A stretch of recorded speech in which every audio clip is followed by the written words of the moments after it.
back? I think we might be. Let's see. I think we're back.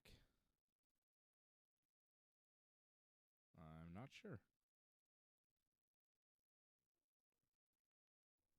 I don't see us on YouTube. Let's see. Where are we?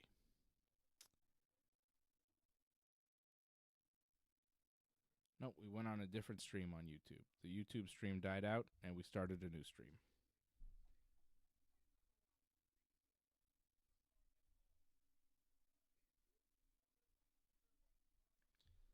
We don't have Fred either. Oh, boy. It's kind of a mess. This is not working out, eh? What's happening?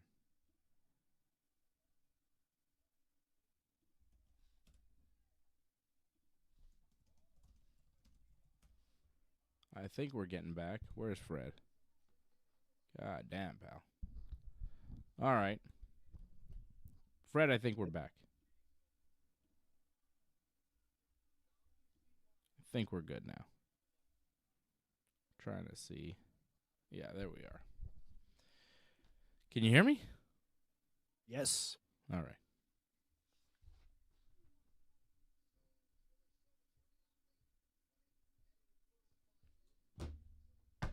I don't understand why this keeps happening. Ooh, what the hell? What happened at the end of the round? They were, like, still fighting? I have not paid attention to this first round, obviously, because I've had to deal with all this technical bullshit. Which is,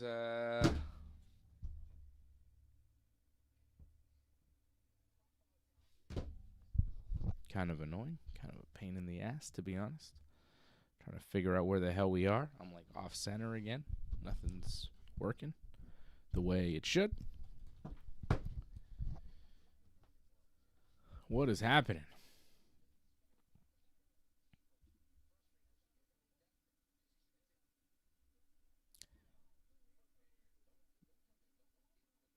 I want to get to the main fights.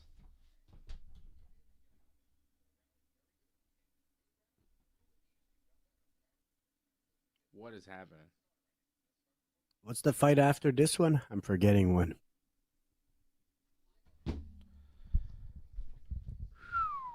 What's the third fight? Bo Nickal and Paul Craig is next. Then we got Oliveira and Chandler.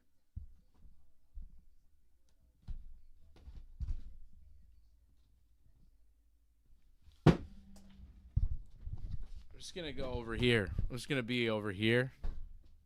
And you can just see me from this angle, I think. This is going to be where I am. I don't know. I fucking, honestly.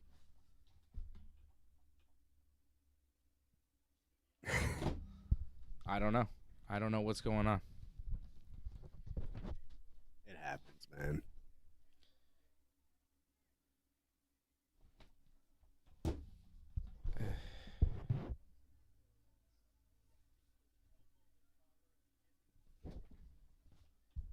I mean, from what I've seen of this fight, it's been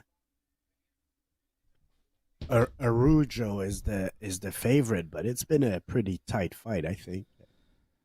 And even maybe I would give the edge to Silva. Yeah, I see she's the favorite right now.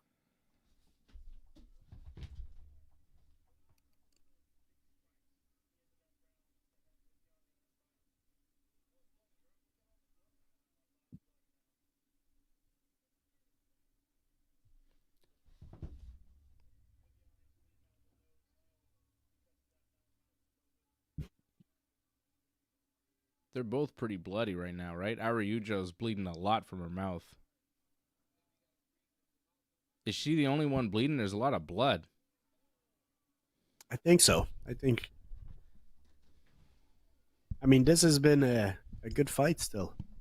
These two have been putting at pace and exchanging a lot. There's a takedown from Silva, but Araujo kind of stands up with it. She's grabbing the fence.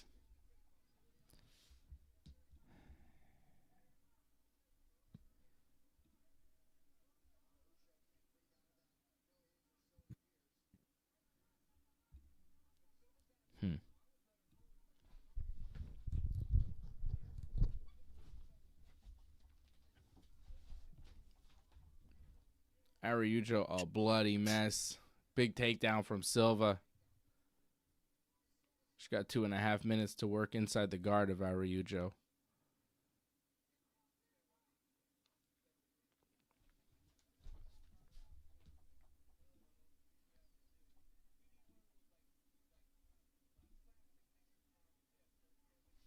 We are waiting for the big ones here. Nice.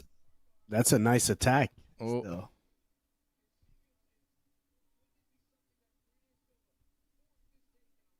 I don't think. Can she separate the hands?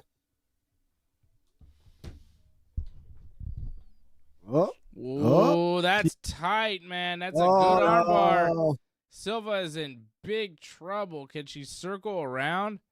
Oh, she escaped. That's crazy. Her arm was straight. Yeah. Silva must be bleeding also because I think I saw some blood go on Araujo's leg, and it seemed to be dripping from Silva, but who knows? That armbar was close. I thought she had a good shot, especially once she separated the hands.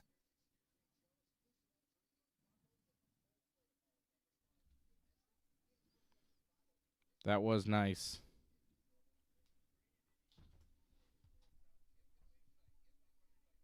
But how much value does that hold for the round? And especially now with Silva going for her home choke, she's definitely going to win this round, I think. That choke isn't anywhere close, man, from the bottom. No. She doesn't have her legs involved. No, she's got nothing there. There's no choke. Silva needs to get... I mean, Silva's going for a choke right now, but Araujo's defending real well, and just positionally, it's not there. Oh, yeah, they're both bleeding from their mouth and nose. They've both taken some good shots. They're calling this a submission attempt? That choke attempt, they're calling a submission attempt? Like, the armbar was legit from Araujo, but that choke from Silva wasn't much. Now Araujo on top, landing punches.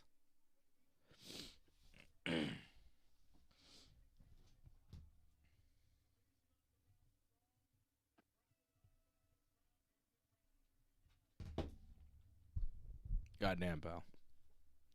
Now, I can't really judge the first round, but I think they gave it to Silva. Okay. The second round, I think, also is Silva. Because I say Silva got the first round because the odds were favoring her when they started the second round. So she probably won the first round, and I think she won the second round.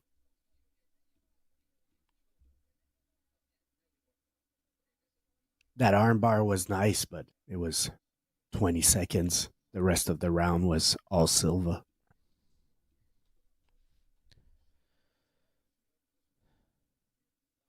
I don't know. She landed. I mean, she finished the round on top throwing punches.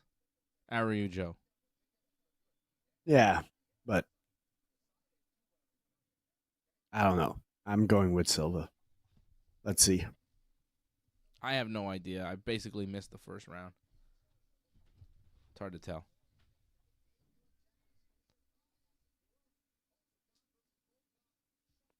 Second round was close. Who's the main event of the next UFC? Because I saw they announced now it's Shafkat and Gary as a co-main event. Is that a Yeah, that's a co-main event. I guess that's main event I think is like Pantoja or something. Oh, okay, yeah. Kind of sucks as a main event. Too bad Pantoja everybody got and scared. Kai Asakura. Too bad everybody got scared of Shafkat. Oh, Silva goes for a takedown, but Araujo scrambles and gets on top. This could be big. Yeah, Shafkat was supposed to fight Bilal Muhammad, but Bilal's injured or something, so he can't fight. So Shafkat's fighting Ian Machado Gary. Yeah, well, after that was supposed to be Usman, but also Usman couldn't make it. I'm not sure why. No, Araujo just kind of backed off. Didn't want to work from the top. That's weird. Back to standing.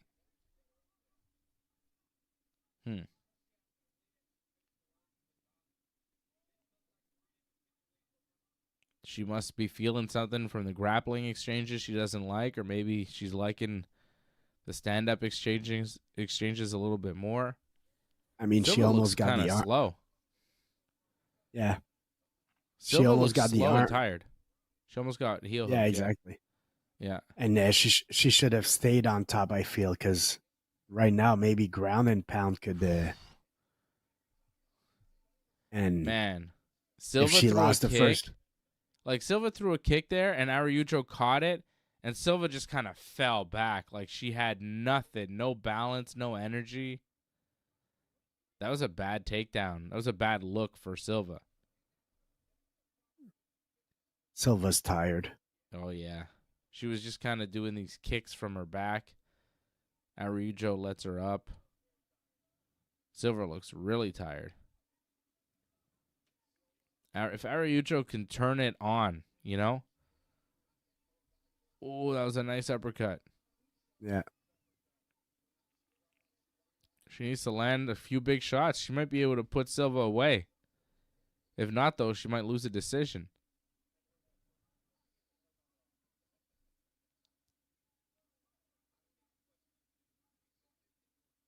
Looks like Silva had everything in the first couple rounds and kind of ran out of gas here. Still pressing forward. Not really landing anything.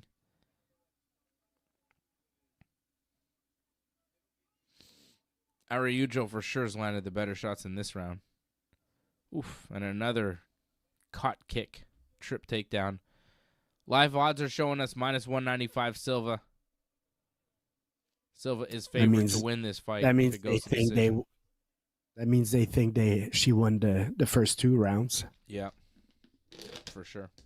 Which goes back to Araujo when she was on top. She needs a finish this round, so I'm not sure why because like you're not gonna get a finish by like right now she's point striking. She's not going for a finish. So if she needs a finish, this is not enough what she's doing right now. Never know, though. That second round, maybe she thought she won. She's winning this third round. And you never know with the judges. Yeah.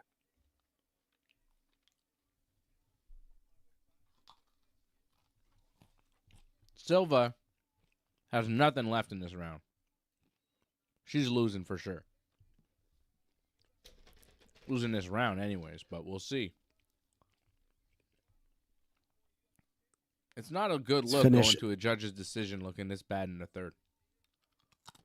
She's finishing strong at least here, but yeah, the first 4 minutes was not very good.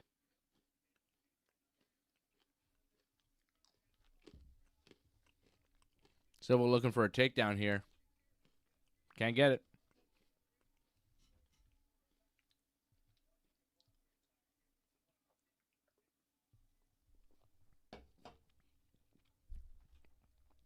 Well, Araujo looking for her own takedown. She gets it.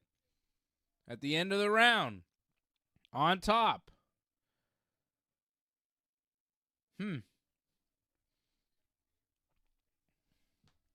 Yep.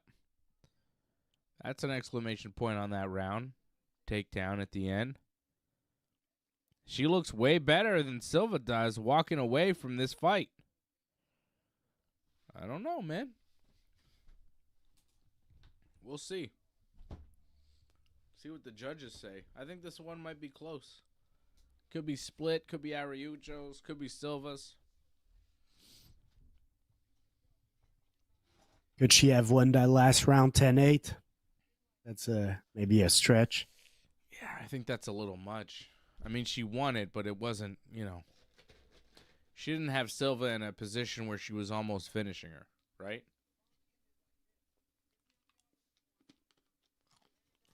Tough to give that a 10-8. 10-9 for sure, though.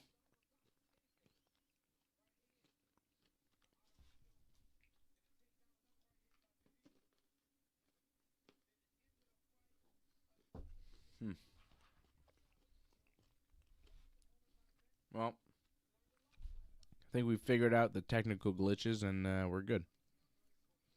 Hopefully everybody's rejoined us on YouTube. I know we had some drop-offs, but people will be back. We'll be back. Main fight's coming up here. Nickal fight coming up. Undefeated prospect at middleweight. Wrestling versus jiu-jitsu.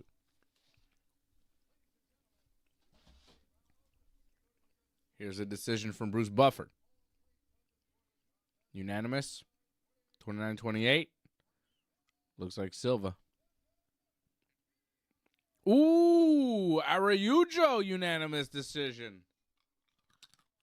I'd say second and third. I told you, man, you finished the second round on top of your opponent. Landing hammer fist, that counts for something. Does that mean AJ's parlay's dead? Is it? I forget who he put on. I don't know. Me too, I forget. But he always goes with the favorites, and she's the underdog, so. Oh, yeah. Let's see. What did AJ have for you? Silva, yeah. He had Roofy, Silva. So his parlay's dead, yeah.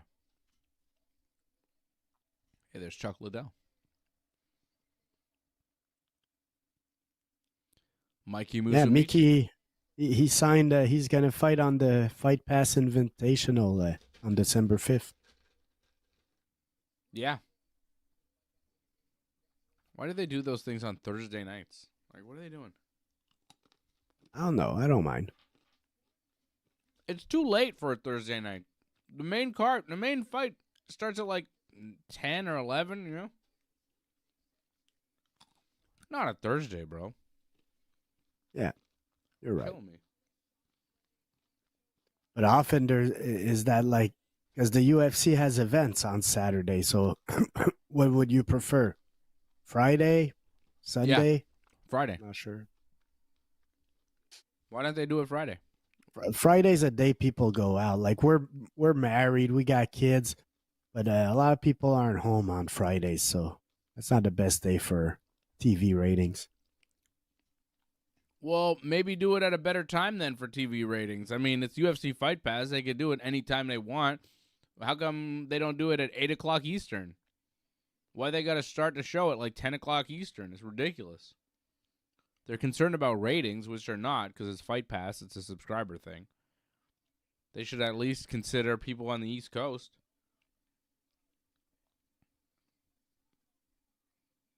Fucking UFC. Fucking Shaft Cat, Machado, your parlay Gary. was Oliveira, John Jones. Was that it? Yep. My parlay was Eryk Anders, who's now not fighting, so forget it. Nickal, Charles Oliveira, and John Jones. So we'll see if Kron Nickal Gracie's still in the UFC. His last fight was so awful. No, there's no way. He is? Well, he's fighting Bryce Mitchell. Oh my God. Why? I thought that because his last fight was awful. You remember people were all bitching that he wasn't in shape or not taking it seriously or whatever. Yeah. And I thought that was his last fight on his contract back then. Against Jourdain.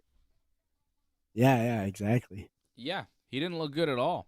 Why is he fighting Bryce Mitchell? Isn't Bryce Mitchell like a step up in competition to Charles Jourdain? Like, I don't know. Rankings-wise? Bryce, maybe, but Bryce Mitchell has not been good lately, man. Still. I think, you see, give me Jourdain against Bryce Mitchell. I think I'm picking Jourdain.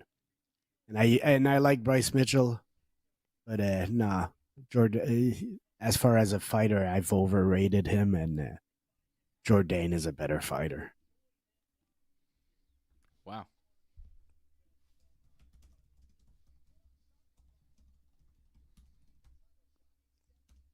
Jourdain is on a run, too. He's looking good. He won his last fight. Won a couple fights in a row. What did he say? Did he say... He said something in UFC Edmonton. I thought, ooh, that's a big... He said... Because he won in Edmonton, right? Did you see what he said?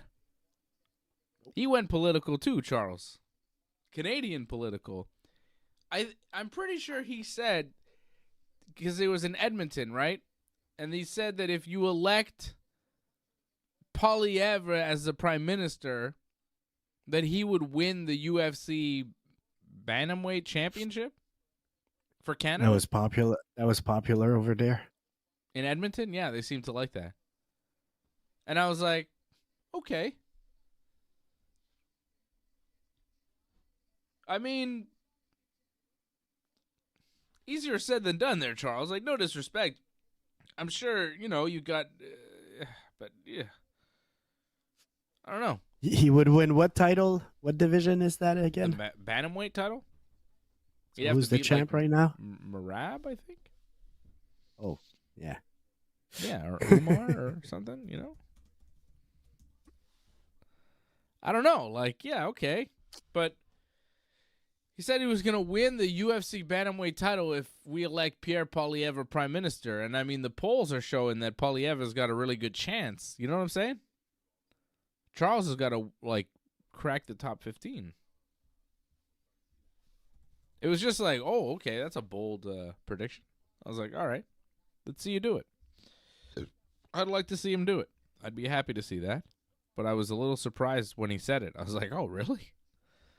All right, well, are you in the title contention?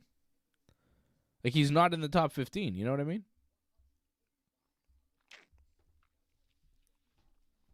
So, I hope he becomes champion. It was just a very bold prediction. I was like, whoa. Take it easy, dude. A bit weird of a statement, but hey. Yeah. That's all it was right, surprising. I mean, it got, people talking. Confidence in himself. No, for sure. I mean, I think if you're a fighter in the UFC, that should be your goal, and you should be confident to be able to do it. But it's just like, I feel like that guy might be elected prime minister, and Charles might be still, working his way up the ladder because he's like a few fights away from that position. Not to say he can't get there. I'm just saying, like, he's not in that discussion right now. So he's got to win some fights against some big-name opponents, and hopefully he can get there and win a championship for Canada. Canada has not had a world champion in the UFC since Georges St. Pierre. So, yeah, why not? Why not? Bo Nickal and what's his name? Paul Craig. So hey, up until about like 6 months ago, I thought Paul Craig and Craig Jones were the same guy. I was not that sure. I don't know. They look the same. They got the same look. They're both named Craig. They both have like two first names: Paul Craig, Craig Jones. Paul Craig Jones. Craig Jones isn't really a first name. Just the Craig thing. And they have the same look. They look the same. They both do jiu-jitsus. I figured same guy. I didn't really pay that much attention to either guy. And then Craig Jones had his whole Craig Jones Invitational. I was like, wait a second. He's a different guy. Because Craig Jones is like, what, Australian? And Paul Craig is Scottish? They look similar. They both have accents. They both have Craig in their name. I was confused. I wasn't really sure that they were different guys. But now I know. They're different guys. All right, man. They're both pretty good. When I was a kid, when I was a kid for a while, I thought the Ultimate Warrior and the Texas Tornado were the same guy. And then they were on the same team at a Survivor Series, and I had to say, oh, okay, it's not the same guy. We live and learn. I mean, I think I knew they were different guys, but I wasn't really paying attention to either guy, and I was like, Craig Jones, is he fighting in the UFC? What's his deal?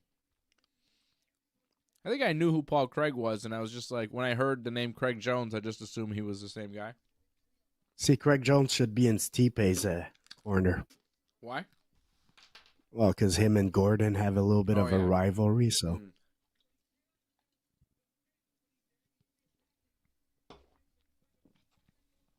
John Jones by submission is my pick tonight. Mm-hmm. Training with Gordon Ryan. And he's kickboxing with Jean-Charles Skarbowski? Yeah, I seen that. That's crazy that he brought him in for the camp. Not for any other reason than, like, that guy fucking parties. Like, what is John Jones doing hanging out with that dude? That's a bad influence on John Jones. I've partied with that guy. I know what he's about. Skarbovsky's no joke. I smoked big weed with that guy. He was cool.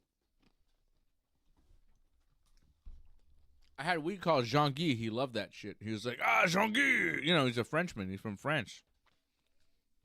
So he was very happy with the Jean-Guy weed. We smoked a lot of it together. He was a good guy, Skarbovsky. Came in studio. We did an interview.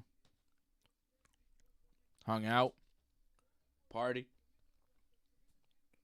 Interesting character. GSP brought him into The Ultimate Fighter. The guy was drinking wine and smoking cigarettes all night in Vegas. Walks in, stinking of wine and cigarettes, and then proceeded to beat the shit out of GSP's entire team. Just fucked him up. Nasty Muay Thai guy. Last week, Prates, what's his name there? Carlos Prates. He says he smokes like 8 cigarettes a day, 8 to 10 cigarettes a day. Prates does, or Skarbovsky? Prates. Oh, yeah? That's cool. Yep. Yeah, man. Fighters smoke. It happens, man. Like, you know what I mean? I mean, weed. I know a lot of fighters smoke weed. Cigarettes, a little. It's unusual, but it happens. You know it happens, you know? Yeah, for sure. What you can do? The thing is, like, these guys are smokers, but they're also athletes. So it's like, it's not the average cigarette smoker, you know? Not to say it's good for them or that it's helpful in any way. It's definitely a detriment. But, you know, you could still do well. Oh, there's Trump giving. You see Bo Nickal? Trump was like, yeah. He was like, Trump's a Bo Nickal fan. They're all standing up cheering for Bo Nickal. Oh, they like Bo Nickal. Now, you see, this is another fight where the odds are a little bit of a mismatch. But I think this is probably going to decision also. Like, I don't think Bo Nickal's, like, Paul Craig has a good defensive guard and all. Like, he'll be able to get himself in position where he won't be too much in danger. I expect Bo Nickal to be a lot in his guard and ground and pound from the guard. But I don't think he's going to finish Paul Craig, and I don't think Paul Craig's going to tap Bo Nickal. So my prediction is Bo Nickal by decision, 30-27. I think Bo Nickal's going to finish him.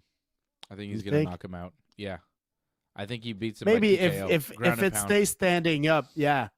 But if he knocks him out, yeah. But if he just knocks him down and it goes to the ground, Paul Craig has a good defensive jiu-jitsu game where he'll find his safe zone and finish the rounds. What is it that they say? You get punched in the face, a black belt turns to a brown belt, punched again, you're a purple belt, punched again, you're a blue belt, punched again, you're a white belt, punched again, you're unconscious. It's different, man. I think, like, Bo Nickal's wrestling pressure is going to negate the jiu-jitsu of Paul Craig. Like, he's such an outstanding wrestler. But you think he's going to be super aggressive? Because Craig is still dangerous. Like, he could still tap you if you make an error. So, like, I think he's going to win the wrestling, but he's going to stay in safe zones where he's not in danger of getting arm barred or triangle or anything. You know, stay out of the guard, basically. Like, as long as he could pass his guard, I think he'll be fine. Right? If he could pass the guard and even get to, like, a half guard and just kind of sit on the leg and just kind of work from there, post up and throw. And here we go.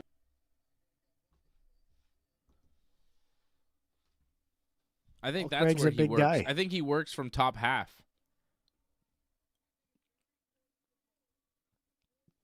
What do you say? Said Paul Craig's seems like a big guy here. Like, he used to fight at 205. He won't be that easy to wrestle still, I feel. Yeah. Bo Nickal's elite wrestler for sure. That's it.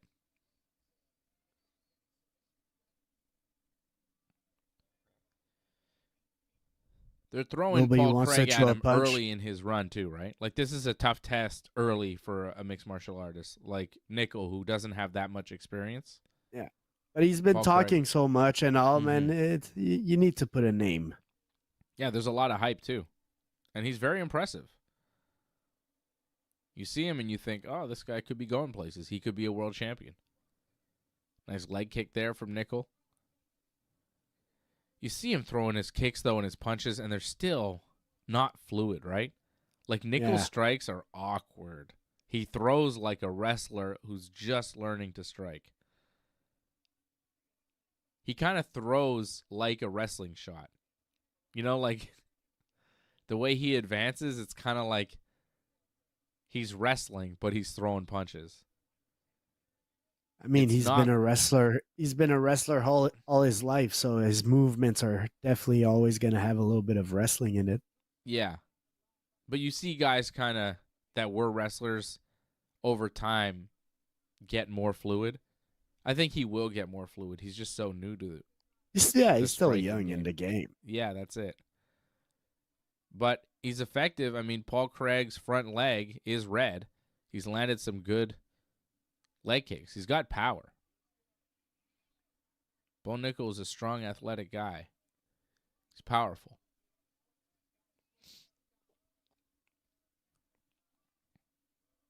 Craig waiting in there with a head kick that hit air.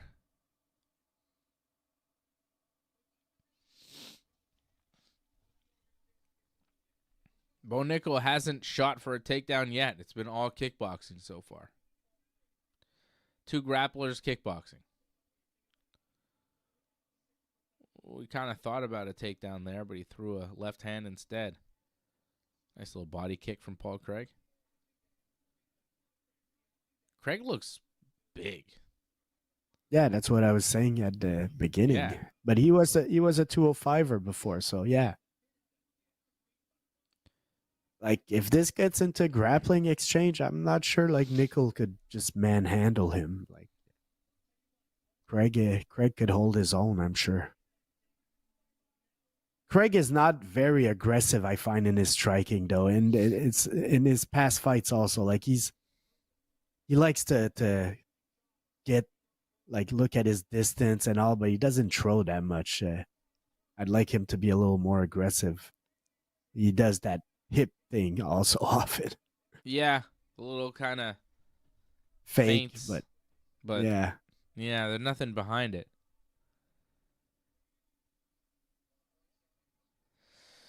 Not a great first round so far. Neither guy has really landed much of anything. It's just kind of some awkward strikes from 2 grapplers.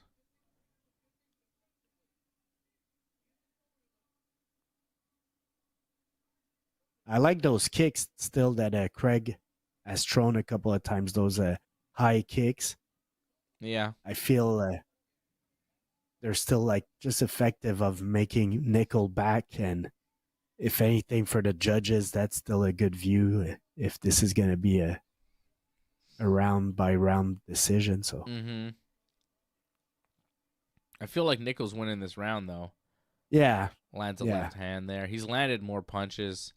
He's landed some kicks to the leg. Oof, that was a good short elbow there from Paul Craig. But Nickal fired back with a right hand, so I don't know.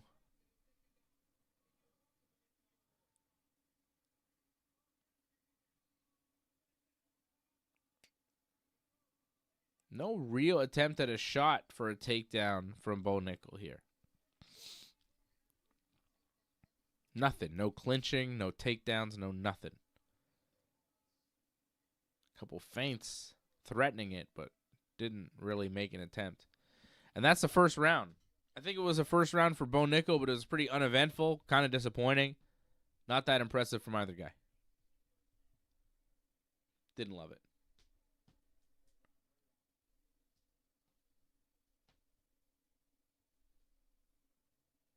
Come on, man. You can't bore Donald Trump. You got to keep that guy interested. What do you think? Yeah, it was a boring round, but 10-9 Nickal, and let's hope the second round's a little better. Yeah. Let's get aggressive here, guys. What's Craig saying?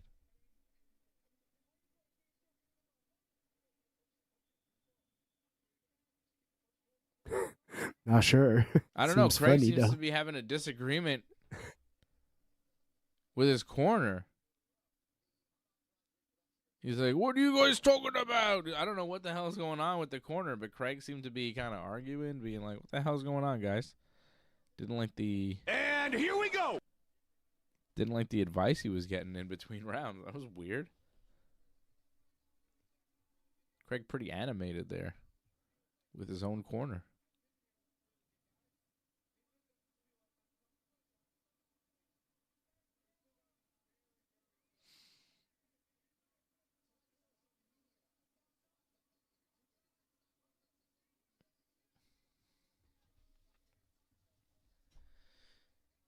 Ooh, Henry Cejudo says that was 10-9 for Paul Craig. Henry Cejudo on Twitter scored the first round for Paul Craig. Other people are scoring the first round for Paul Craig too. I mean, it was a close round. Tight. It was a close round. A lot of people were scoring it for Nickal. A lot of people were scoring it for Craig. Like, that could have been a toss-up round in the first. And I would agree. I mean, it's not as if Nickal did anything significant, you know? It's just been two grapplers trading semi-decent striking. Yeah. That was not an impressive round from either guy. So you could really score it either way. Even though we thought Nickal won it. Ooh, nice left hand there from Bo Nickal. Don't let it go to the judges. These guys need a finish. The first round was so close. You got to put them away.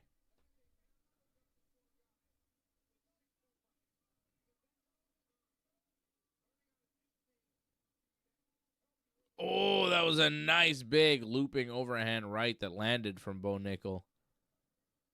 Those shots are good. Those punches, those kind of old school Chuck Liddell punches that he throws, you know, the kind of overhand, big kind of looping. You duck your head, you come over the top with it. It's good. It's a good punch. Because he changes levels, you know, so he kind of threatens the shot so the hands go down and then he's coming up with the punch. Like, he changes levels, but his arm goes up over the top. It's a smart punch for him to use because it's like a misdirection because you think he's going down to your legs, so your hands drop, which allows the fist to land clean on the face. He's landed that punch from the left and the right side. He's switching stances and landing that punch with both hands. It's a good technique from Bo Nickal. I'd like to see him use it a little bit more. It's been effective. It's been his heaviest punch of the fight, but he's only landed it a couple times. Oh, there it is again. There it is again. And it wobbled Paul Craig. Stick with that. It's working very well. That kind of fake level change. Oh, you see he did it again, but he went to the body there. That's nice. I like that technique. He kind of faked the level change through to the body, which is going to open up the head. Bo Nickal's fighting really smart here. Some nice little gamesmanship, nice techniques, nice adjustments he's making in the second round. Second round is definitely a Nickal round right now. Mm-hmm. Craig hasn't landed anything.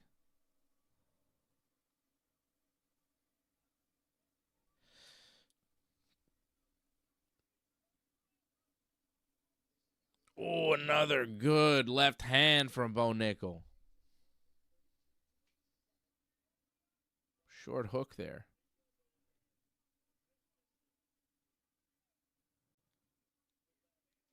Oh, nice little jab from Paul Craig. They're showing us significant strikes. 33 of 56 for Nickal, 29 of 94 for Craig. So it is close. Overall in this fight, it is close, right? 29 to 33, significant strikes.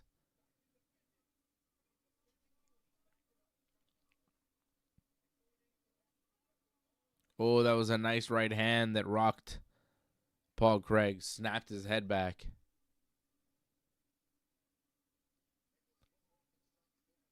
Yeah, I'd say this is more Bo Nickal's round. I think he definitely won this round. But the first one was close, so he needs to have a convincing third round. And maybe even a finish. That was a nice overhand right from Nickal again. He follows up with a left hand. Yeah. They both need that last round. Because it's probably 1-1. Maybe 2-0 Nickal, but 1-1 makes sense. I think it's 2-0 though. Yeah. I gave both rounds to Nickal, but I'm going by like the tweets that they showed where a lot of people seemed to have given the round to Paul. Yeah. To Paul Craig. Yeah, but a lot of people were giving the round to Nickal too. Like that first round, as far as the Twitter scores, seemed to be a toss-up. So the judges, who knows? Who knows? They may have all scored it for Nickal. Live odds. They may have odds. all scored it for Craig.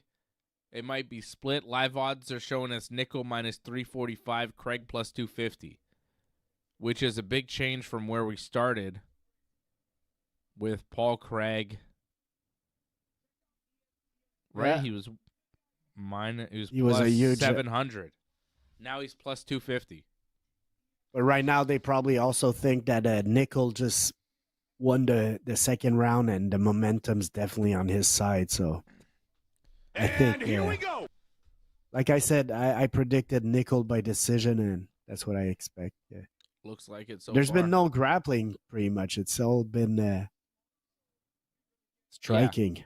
Yeah. Not even I don't think there's been many clinches or anything. No. Yeah, it's weird. Bo Nickal hasn't shot for a takedown. The wrestler hasn't done anything there as far as takedowns. Another overhand right for Nickal. See, somebody there on the Twitter score has it 2018 for Nickal, but then there's another one saying it's 1919. There's another 2018 Nickal. Some people scoring at 2-0 Nickal. Some people scoring at 1-1. So this third round definitely very important. I have it 2-0 for Bo Nickal, but yeah, that first round was close. Somebody's got to make sure they win this third.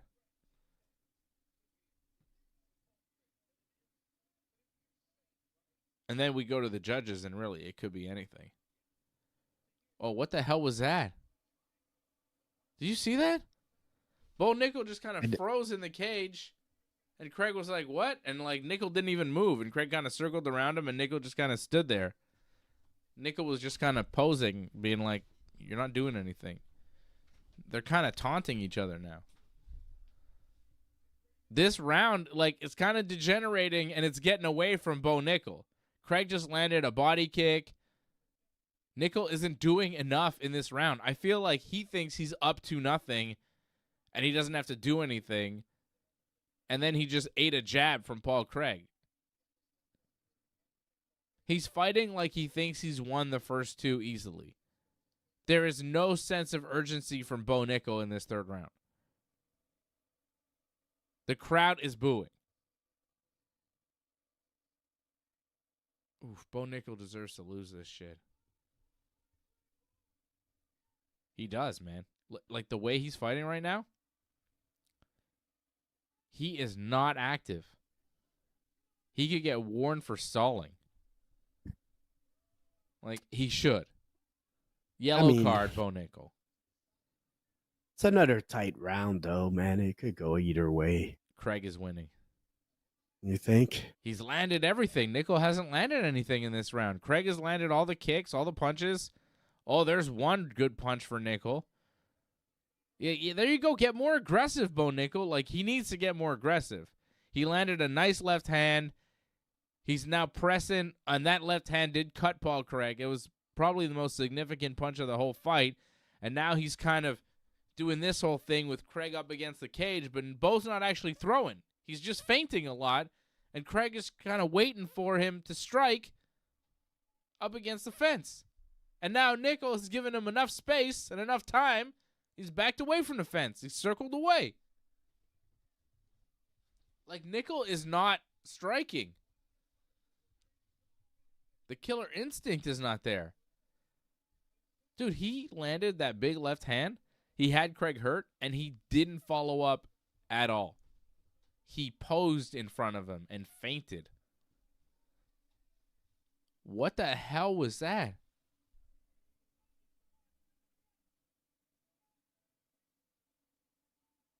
Oof. I'll take Khamzat over Bo Nickal, man. I don't know. Yeah, Bo definitely. Nickal was talking a lot about Khamzat, but like, yo, Khamzat came out. He does the thing. Bo Nickal's not doing the thing. This is not a good fight. With that said, can Khamzat bring Nickal to the ground like he did with Whitaker? Like Nickal probably has some good wrestling defense also. Like it'd probably be a striking fight like this. Probably. Him and Khamzat would end up being a similar fight than this. It would be more aggressive though. Khamzat, like, at least goes for the gusto. He fights for death. Does These guys he? just Like posing in front of each other. His fight.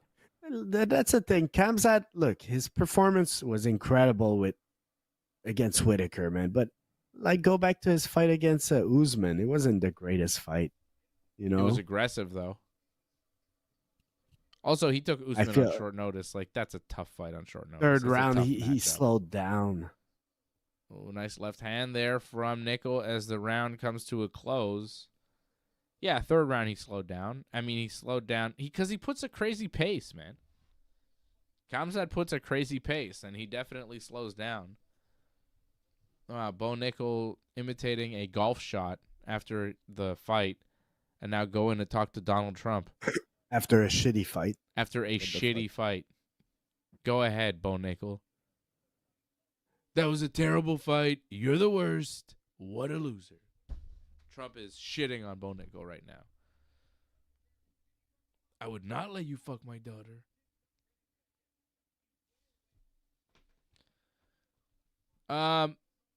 What is this conversation that's going on here with Bo Nickal and Donald Trump?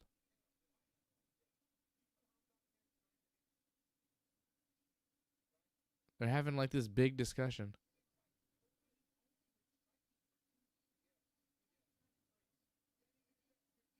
It's so weird. Every fighter is winning and then like going to talk to the president like, sir, I would like a hot air balloon, and I would like some chocolate cake, and I would like a lifetime supply of Coca-Cola. Can you make that happen for me, Mr. President? It's like they all sit on his lap and ask Santa for a fucking Christmas present after they win. I would do it too. If I won a fight, I'd be like, Mr. Trump, can you get me a lifetime McDonald's gift card, please?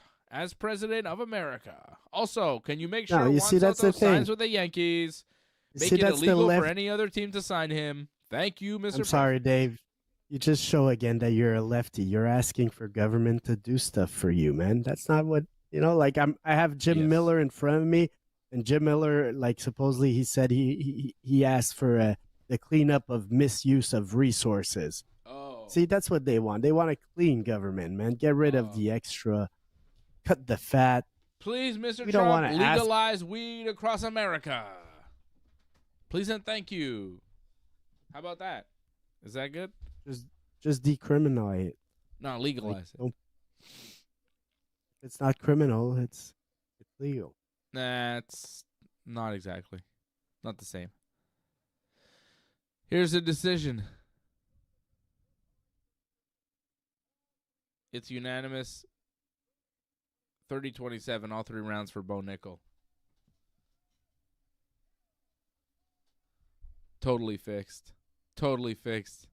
Bo Nickal should not have won all three rounds. What a fix. Fake. Fake fights, Fred.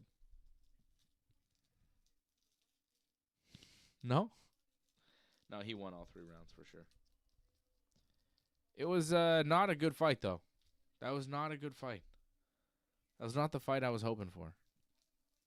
He looked small against Paul Craig, so maybe Paul Craig's very big for the division, but I don't know, man. Maybe Nickal,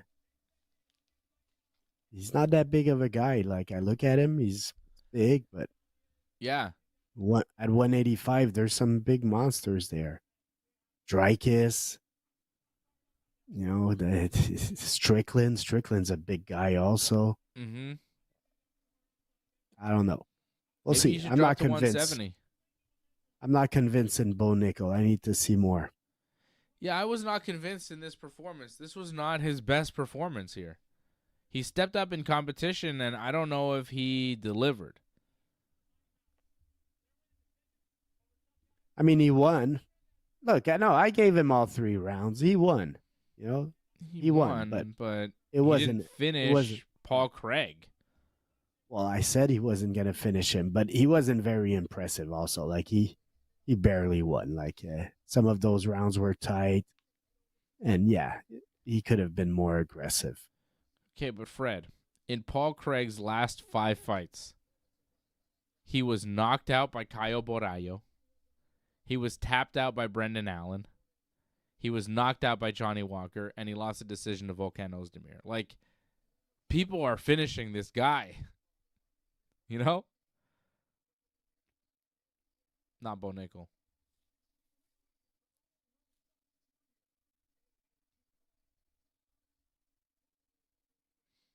Joanna Jędrzejczyk in attendance. They're showing us celebrities in the crowd. Some UFC fighters, a basketball guy,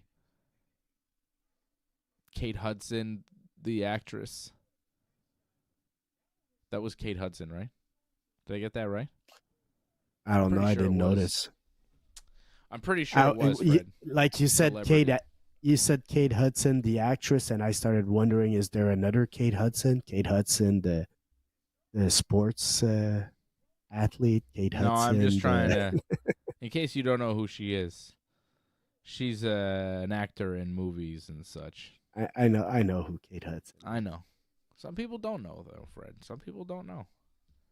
You know, there's like this guy, the UFC fighter, this guy, the basketball guy, this person, the actor. You know, you got to explain who these people are. Not everybody knows, okay?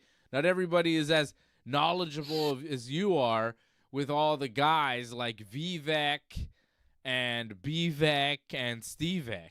You know, I don't know who the other guys were. I assume it's Bivek and Stevek. What? Vivek Rasmusmani, something like that. Vivek Vasamani. Rasmusmani. I'm not sure. Rasmusmani. It starts with like an Mario R. Barrios. It starts with an R, I'm pretty sure. Remember that guy Mario Barrio? He was fighting last night in the boxing thing. What a name. Mario Barrios. It's a me. Vivek Ramaswamy. Cool. What does he do? I mean, he's like a politician, I think. Is he like he's a libertarian. or like a governor or something? What is he? Let's go read. I don't need to read. He's an American entrepreneur. He Oh. founded Roviant Sciences, a pharmaceutical company. Oh, yeah, I don't trust Big Pharma, bro. He sounds evil. What are you talking about? This guy is the devil. Devil in disguise, man. He went for the Republican nomination. That's why I know him. RFK and he's a little should bit really more, go after this guy. This guy's Big Pharma. They should put more RFK and Viva in the ring together and have them. I know why tussle. also. Because him and Pablo Torre, who I can't fucking stand from ESPN, argued. Pablo Torre, he's like another lefty on ESPN that I can't stand. But anyways, Vivek and him argued at one point. On ESPN? Yeah, man, I'm seeing where debates are happening now. No, on Twitter it was or something like that. That's a better place, I guess. Yeah. Go Vivek, man. Vivek, Okay. it's great, man. I don't know about him. Maybe he's cool. Maybe he's not. I feel like just the company you're he just keeps. You're being racist right now, man. No, I don't trust him. No, I'm not. That's crazy. I just I don't. What you got against anybody- Vivek, man? I don't trust anybody who hangs out with that Donald Trump Jr. That guy is slimy as hell. Come on, bro. Oh, what? Hunter Biden's better? I didn't say anything about. I wouldn't trust any of Hunter Biden's friends either, bro. I didn't see Hunter Biden at the UFC. I saw Donald Trump Jr. No, because Hunter Biden. I don't know why you got to do this whole what and- about. Donald Trump Jr. is a greasy individual who goes to Africa and like kills lions, and he's got that smile and that hair and just like, come on, bro. He's the son of Donald Trump. He hasn't really worked in his life. He fucking acts like he's done something. He's a bitch. Say what you want about his dad, but that guy is a bitch. I don't trust nobody hanging out with that guy. People like that guy? Like Trump supporters, do they like his son too? I feel like I could like his daughter, all right, but his son, like that's a step too far, bro. His son is kind of. Didn't tell you. Does he have fans? I think. Why not, man? I don't know, man. I'm not on Twitter and all that. I don't follow him, man. But yeah, I think he has fans. Elon should let you back on, man. At this point. Yeah, I don't think he will. Like Elon.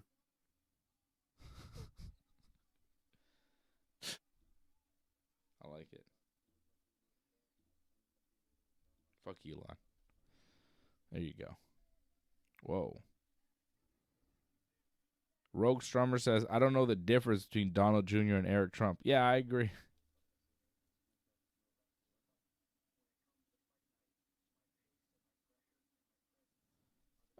Ethan Oliver says, Paul Craig fights like he hates punching. Yeah, I agree. That was a bad fight. That fight sucked. No, he doesn't throw a lot. Like he's very passive in his offense. Like, no, not the biggest Paul Craig fan. Yeah. It was not a good fight, but I think we're going to get a better fight here with Oliveira and Chandler, which is up next. Like, how could this go wrong, right? It can't go wrong. Please don't let it go wrong. Is this 5 rounds? Is this 3 or 5? Yeah, that's what I was going to ask. I think it's 5, man. I don't want it to be 5. You said John Jones 11:30. It's midnight and yeah. Well, I'm on a solid 450 right now, Fred, so I'm flying. I'm fine. Yeah, I took a lot also. Yeah. So. But 2 nights in a row, man, of going to bed late. Yeah, I know. This watch along brought to you by psilocybin. God bless. Michael Chandler making that walk. Oh, he's praying to the gods above. He's closing his eyes as he takes his jacket off. He's summoning the powers. He's thinking of Conor McGregor, wishing it was him, wishing he was making the big money, wishing he was main eventing. But instead, he has to fight Chucky Olives, who's not the same payday and 10 times the challenge. I think Chandler is fucked here. He lost the last time they fought. He hasn't fought in quite some time. He's older.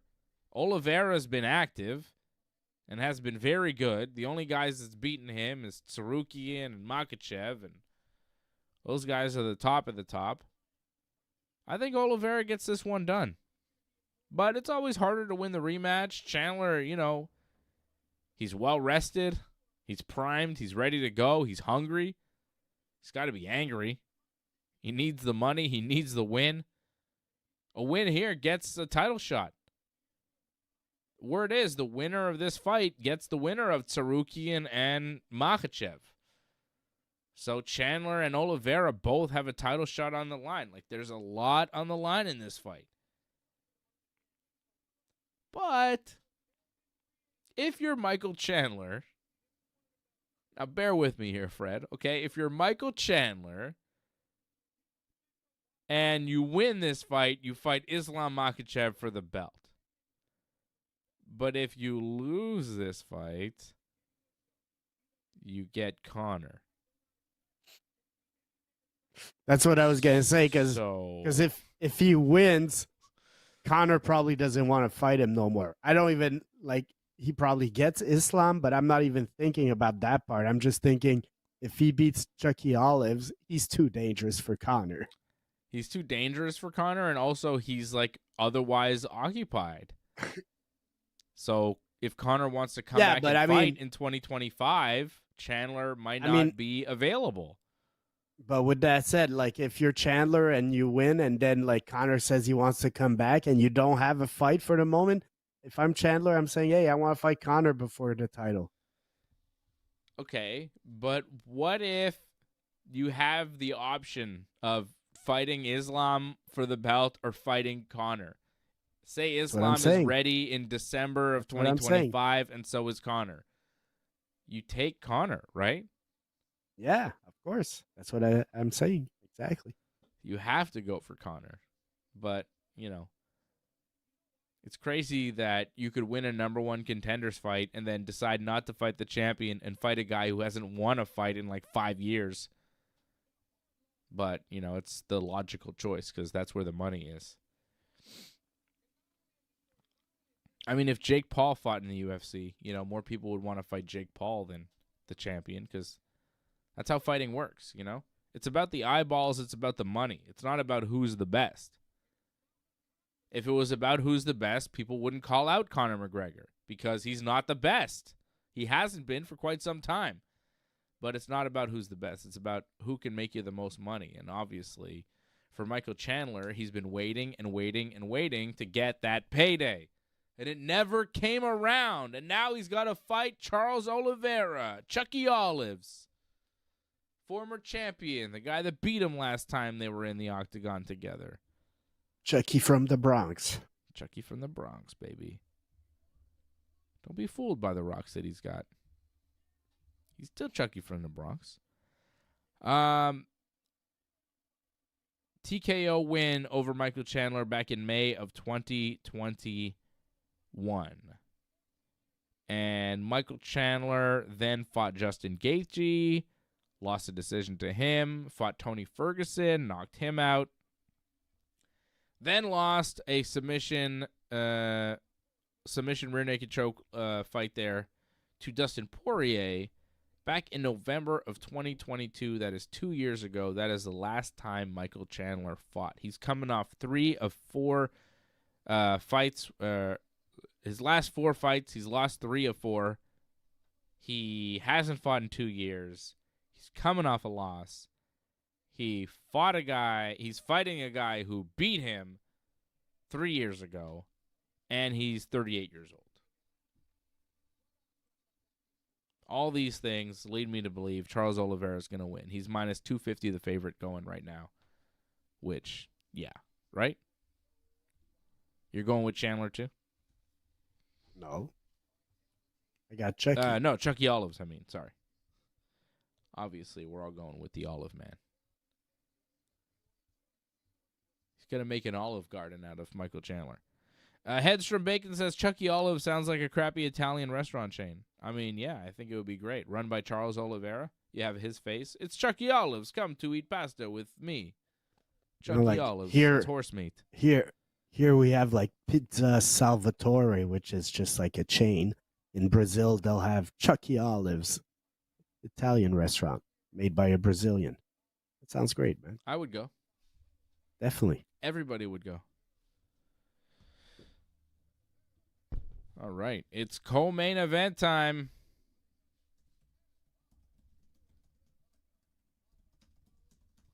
Man, John Jones and Stipe up next. Could be the last time we see John Jones in the octagon. You think it's over? Nope. You don't think it's the last one? No. He's going to fight again, man. Against Aspinall? Get somebody else. If anything, maybe he takes a year off or whatever, but he's not retiring. I don't believe that. I think it's either Pereira or nothing right now. Aspinall's going to have to win some significant fights to make it worth the while for John Jones to come back and fight him. And I don't think that there's guys out there that are worth enough to raise Aspinall's stock to the point where he'd be worth fighting for John Jones.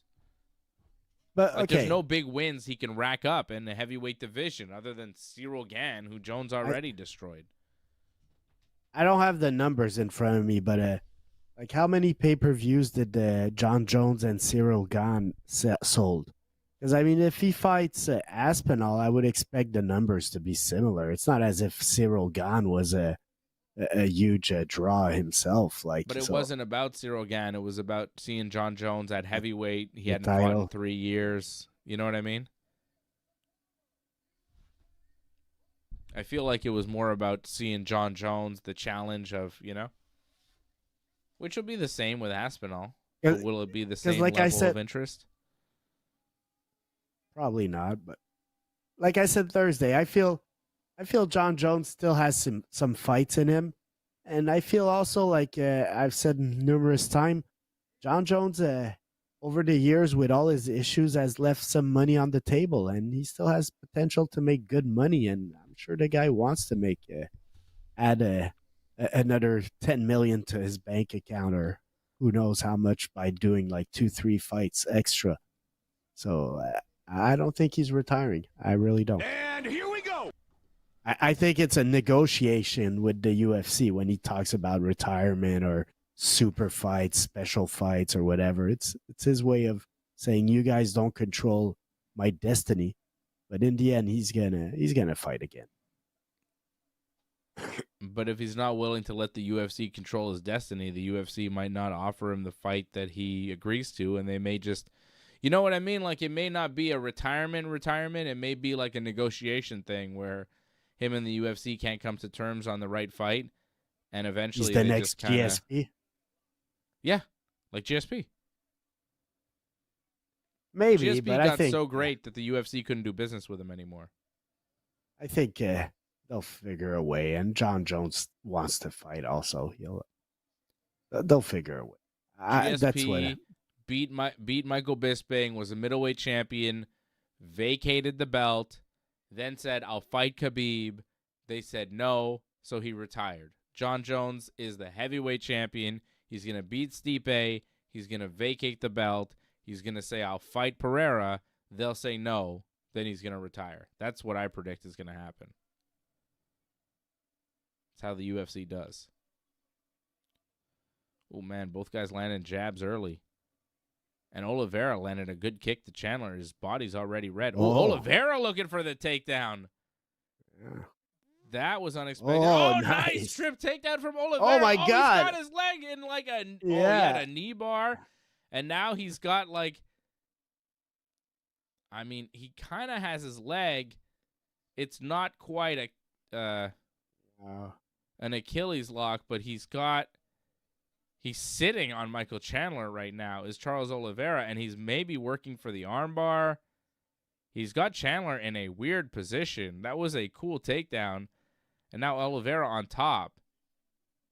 If he could just free his arm. See, Chandler's got two hands on Oliveira's left arm, and Oliveira's other arm is kind of wrapped up in Chandler's legs. But if he could free that arm, he could just, there you go, he's freed the arm, and now he can start throwing punches. Chandler kind of holding him, but Oliveira is sitting on Chandler and has him kind of halfway mounted. This is a weird position. Yeah. What would you call this in jiu-jitsu? Like, this isn't really jiu-jitsu. No. I think he needs to free his right leg. Like the fact that Chandler is clamping on his leg. And also that Oliveira is all on one side. He's not like centered on him. So Yeah. he needs to free his leg to be able to center himself a little more. Chandler would be able to sweep him on the other side because he's all on that one side, but because the fence is there, he can't quite sweep him. And now Oliveira, look, he's squaring up, and he's getting into a more traditional kind of half guard position on top of Chandler. And Chandler now flattened out on his back in like a bottom half guard.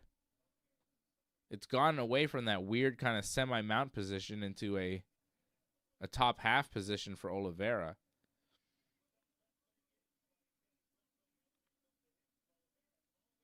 Oliveira not really able to land good strikes from this position. It's kind of an awkward spot trying to free his leg and pass. Ooh, Chandler holding on. Yeah, right? He's all on one side. It's weird. It's not like a half guard. Oh, could he get the head and arm?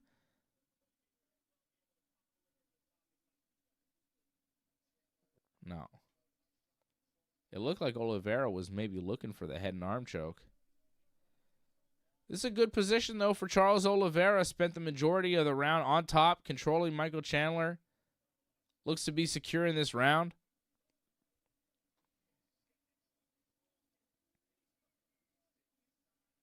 Chandler just kind of throwing these punches, like they're to the back of the head of Oliveira. Like Chandler's on the bottom and he's throwing punches and they're hitting only back of the head of Oliveira. Like, yeah, ref, fucking get in there. The referee just warned him, but like, what are you doing? He's throwing 100 of those. Oliveira on top as this round comes to a close. This will be a Charles Oliveira round for sure. Should the ref have separated them at some point or just let it go like he did? No, I want to see them work. Let them work. The round was going to go how the round went. It was an awkward position. Let them work out of it. I'm happy with that round. Oliveira didn't do a ton of damage from the top, but he did get on top. Crazy that Oliveira went for the takedown, and he got it. It was a nice takedown, but they landed in this weird spot where Oliveira kind of had to work out of it to regain his footing and get a secure top position. Round one for Chucky Olives for sure.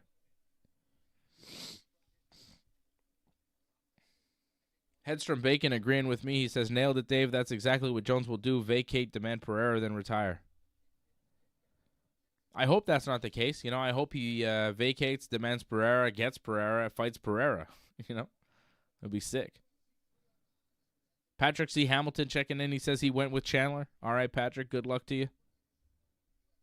I did put, what was it? Bo Nickal, Charles Oliveira, John Jones parlay. Just all the favorites. That was my parlay. Fred, you have, Charles and Jones, right, on your parlay? Yeah. So our parlay have Oliveira.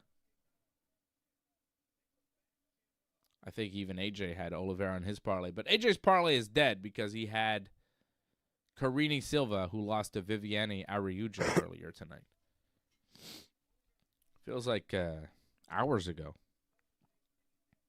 Did he have Silva, though? Because he had the favorite, so he had... Araujo was the dog. Oh, she was a dog, okay. Yeah, I have his parlay here with me. He had Silva. Oh!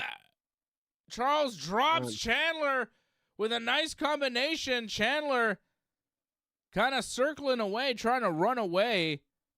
Here's the tries thing. to clear the cobwebs. Here's the thing. I don't think Chandler can go 5 rounds. No. I think Chandler will slow down as the rounds go. So Chandler might get knocked out here. Oliveira has landed some good punches, and Oliveira landed a punch, and Chandler started to run away. Literally ran.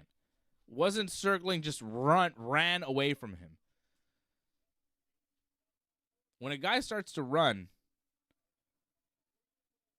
Oliveira landed some good punches. Oh, nice right hand from Oliveira. Chandler does not like really how have he's an focused answer. also. Michael Oliveira seems... Oh, man. Michael Oliveira Chandler's seems looking very focused. Yeah. Yes, he does. Oliveira's got this. I'm pretty convinced. Chandler's in trouble. Chandler needs to kind of land a big one. But he's eating one. Oh, nice knee from Oliveira. Knee to the chin. Chandler's staying in it, but Chandler's looking like a really good comeback fight for Conor McGregor right now, isn't he? Yeah. I think that's what he's auditioning for. It's like, oh, yeah, I think Conor he just threw a big haymaker. He threw a big haymaker that had no chance, you know? Oh, big takedown from Oliveira, and he lands in mount. And Chandler kind of smiles like, yeah, you fucking got me. Like, do you see the look when he got taken down? He's like, God damn, this guy has got me.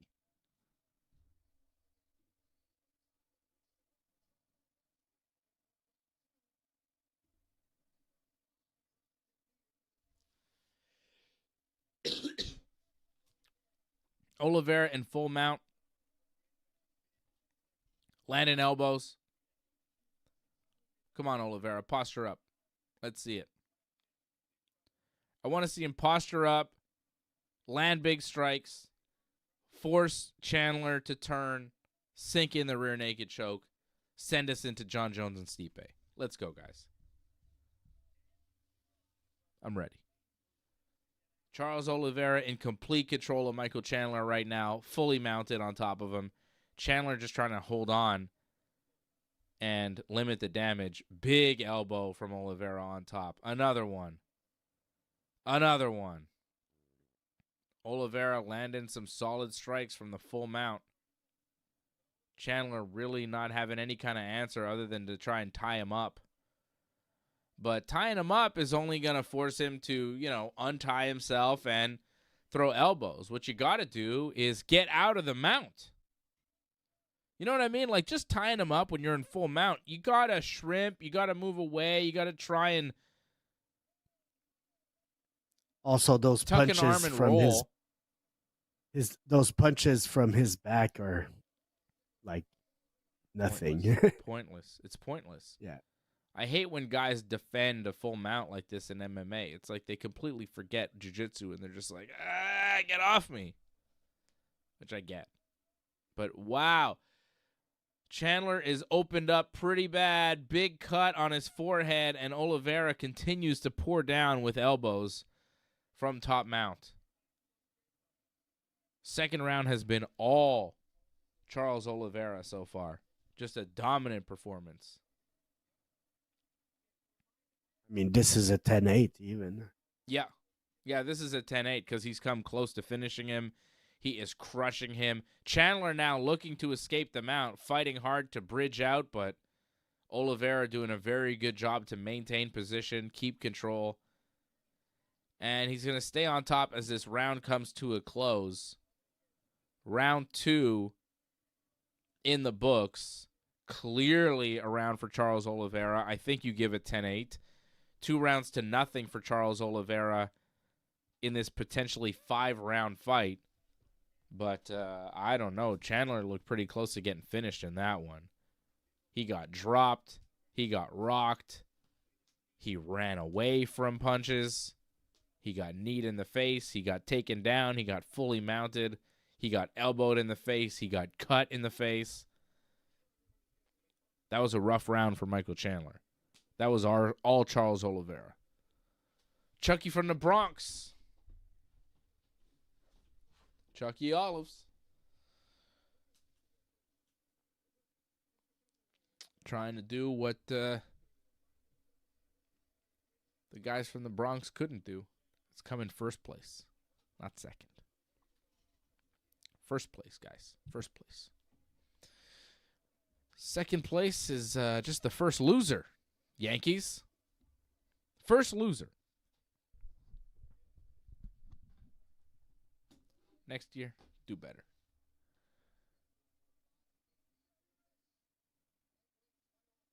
All right, here we go. Coming up to round 3, Chandler. And here we go. And Oliveira. Johnny North says Triple H hanging out with Trump. Where? Is Triple H there? The Game is there? Oh, what about that, Dave? Well, You don't like that? Of course I like that. I like to see pro wrestlers. Who doesn't like to see pro wrestlers? If the Game is there. Are you sure that's Triple H and not Kid Rock, I don't know. Was it the Game? Is he there? I mean, I don't think you could mistake Kid Rock and the Game. Yeah, I doubt it. Oliveira looked for a takedown. That was defended nicely from Chandler. Oof, nice right hand there from Oliveira. Chandler throwing a couple leg kicks, though, early in this round. Oh, nice, very sharp boxing from Charles Oliveira. Landing some good combinations. Chandler trying to fire back, but missing. Chandler now with his back up against the fence. Oliveira doing a good job of cornering him with the footwork. Very nice boxing from Charles Oliveira in this fight so far. Oh, big uppercut from Oliveira. That stumbled Chandler. Oh, and a knee to the face. Oh, Chandler just blew out his nose. That's not good. That's not good. I could make his eye puff. That's it. When your nose is broken, it feels like You got to blow your nose because you can't breathe, and then your eyes start to swell, and things go even worse. Oliveira is pouring it on now. Knees, punches, elbows, and now he's attempting the takedown on Michael Chandler. I feel like the takedown is unnecessary. Like, maybe keep throwing punches. Oh, Chandler was holding the fence big time to defend that. On, That's ref. crazy. And now Oliveira takes him down, takes his back, sinks in the hooks. Let's go, Chucky. I think it's over. Let's see the He'll rear finish naked this. choke, baby. Oh, he's got the body triangle on him. It's not over, though. I mean, Chandler's defending the hands. He's defending the choke. Yeah. Like that's the problem with the rear naked choke and the back mount is that you know what to defend. And if you're just, Yeah, but no, aware he's and got this. careful. I think Do Chandler's the tired. Khamzat Robert Whittaker thing where you just go on the lip and rip his fucking face apart. Come on, Charles. I mean, he had like 3 minutes to work on the back of Michael Chandler. If he doesn't put him away.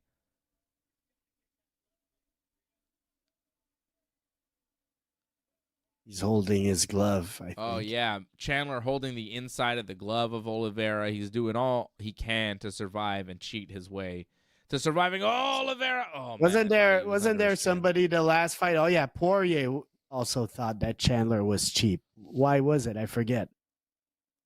Something happened in their fight. Maybe there was a headbutt. I don't remember, I but feel there like was a something. headbutt, but yeah. Oliveira still on the back of Michael Chandler, throwing punches, throwing elbows, trying to get under the chin. Oh, nice punches to the body there.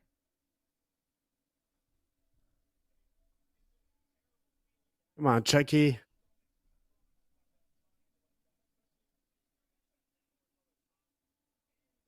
Oh, Triple H apparently is at the fights. Oh, yeah, there's the game. Shaking hands with Donald Trump and Dana White. There's Triple H with Trump. Johnny North just sent me a video. Hey, how are you? Wow. Triple H, Dana White, Donald Trump. What a moment.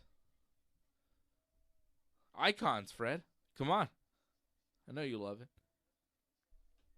The game. Oliveira not able to finish Chandler here. Oh, he's squeezing, but just not able to get the rear naked choke in. Still controlling the back, still with a good back mount on Chandler. Chandler not able to escape the position, but Oliveira not able to put him away.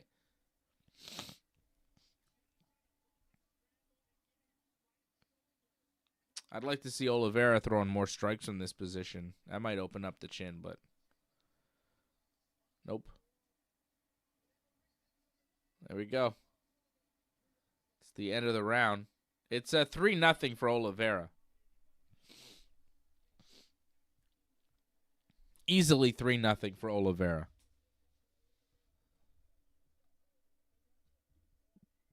This was not close so far. But, he's letting Chandler hang in there, right? You can't let him hang in there. Yeah.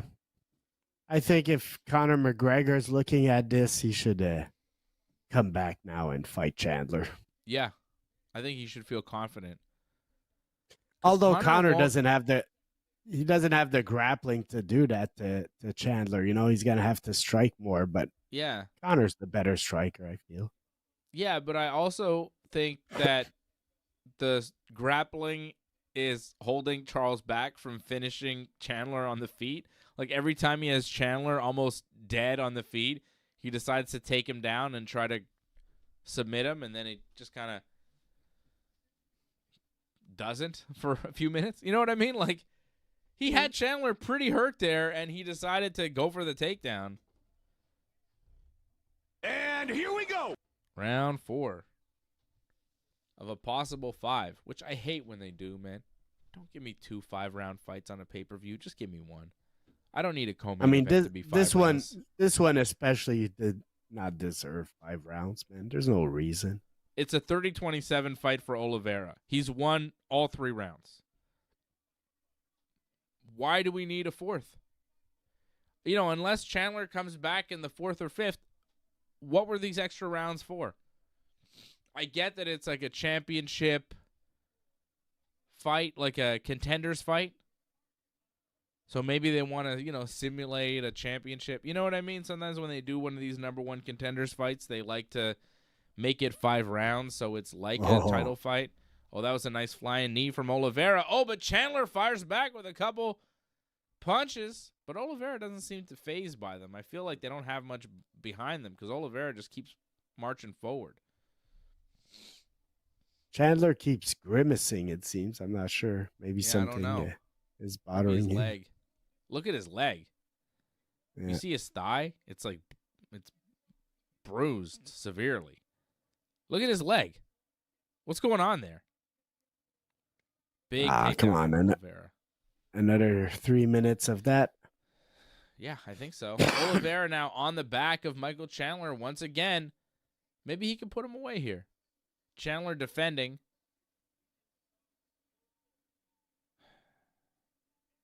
He never got the right, like in the 3rd round, he never got the right angle to be able to finish that rear naked. I think it's probably going to be tough again for him to.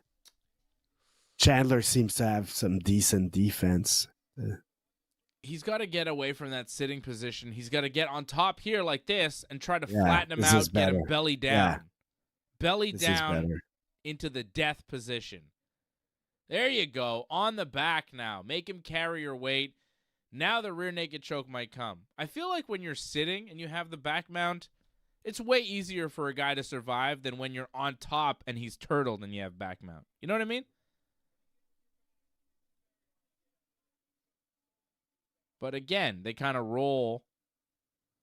Like, he doesn't look to flatten him out. He looks to kind of roll and carry him on top and then try to get the choke. But the choke's just not coming from this angle.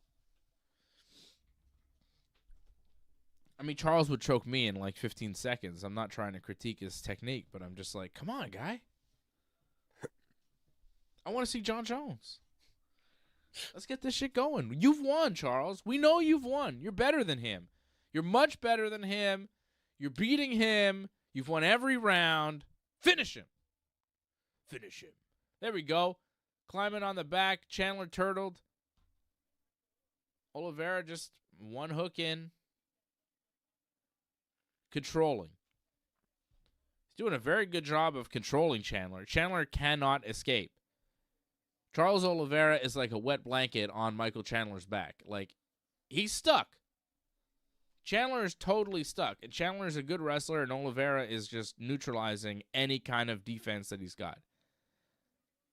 Michael Chandler getting totally out-grappled and out-wrestled by Charles Oliveira. Outstruck? Out-jiu-jitsu'd? Sure. But out-wrestled? I don't think people really expected that, right? It's kind of cool. Yeah. The takedowns have been all in Oliveira's favor. Yeah, Charles has shown some nice takedowns tonight. Oh, he might be under the chin now. Yeah, come on. He's going for the squeeze. He's squeezing. Come on. He might have him. Chandler's trying to fight the hands. You got to hide the hand, Oliveira. Lost it. Oh, man. He lost it. Oh, dude.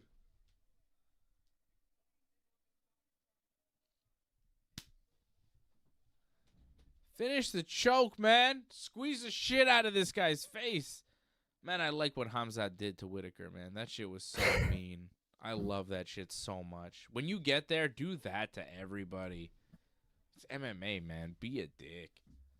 Don't you think that's the move, man? Fuck trying to get under the chin. Just fucking put your wrist on the guy's lip and let it fucking rip, dude.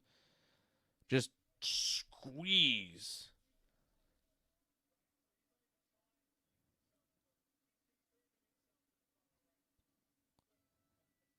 God damn.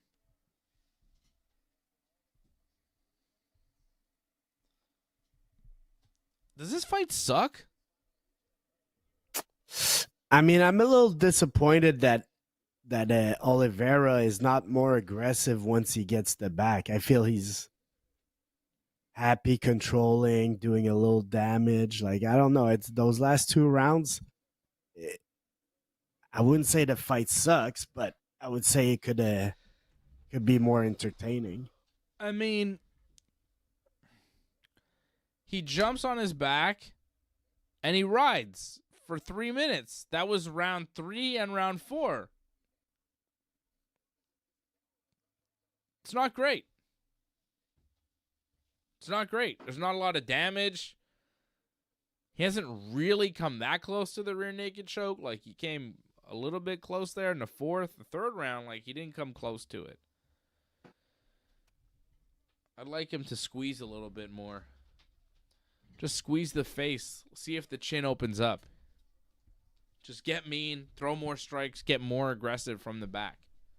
Get more offensive from the backs. Don't try to hold position as much in the 5th round. And here we go. Let's see you get aggressive. Go for the finish. Round 5. Chandler and Oliveira. Oliveira's won all 4 rounds here. I don't think it's even a debate. Right? You think have you seen anybody score any rounds for Michael Chandler so far? Nope. I doubt. Chandler's losing big time.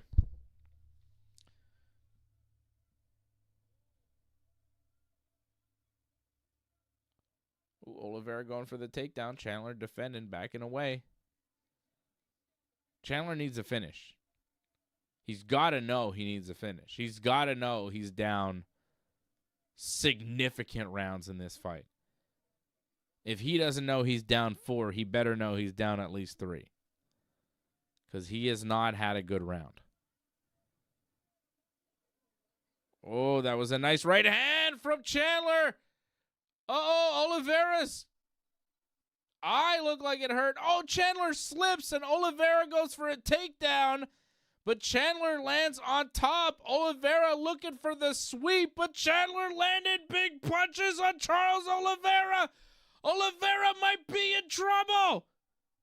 Oh, my God. And a lot of it is behind the head. Those are all back of the head. Oh, my God. A lot of punches to the back of the head. But Michael Chandler is on top of Charles Oliveira, and he is doing everything he possibly can to get a finish. I mean, there is a definite sense of urgency here from Michael Chandler. You got to appreciate the heart and the fight in this guy trying to go for the kill when he knows he needs it. Big elbows from the top from Michael Chandler. Wow, Oliveira is surviving, tying him up in the guard, trying to just tie up the hands, maybe get a sweep, maybe even get a triangle from the bottom. But Oliveira just kind of staying aware, staying awake, and now trying to tie up Michael Chandler and avoid further damage. But Michael Chandler is laying the ass whooping down here in the 5th round. This is crazy. Good on Michael Chandler for making this a fight, right? We were writing him off. We're like, what's the point of this? Why is this a 5-round fight? Well, this is why. There we go. Thank you. He's made it interesting. Landed some big punches, hurt Oliveira, and now Oliveira is shooting up a triangle. Chandler's got to be careful. Oliveira's kind of got a triangle here. Chandler has got his posture, but if Oliveira can break the posture,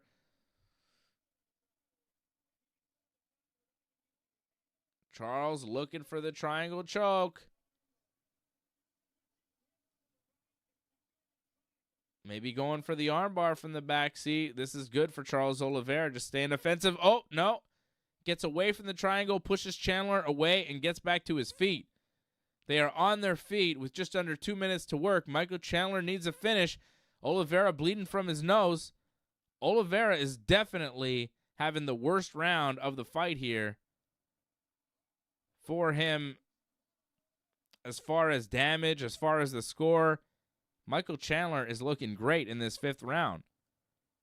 Oliveira, though, gets a clinch of Chandler and takes him down and gets to the back again. To the safety of Michael Chandler's back. Huge. That saved the fight for Charles Oliveira. He almost got finished. Michael Chandler was on him. That was a big takedown. Big moment of the fight. Oliveira now on the back of Michael Chandler looking for that rear naked choke. He's going to look for the finish.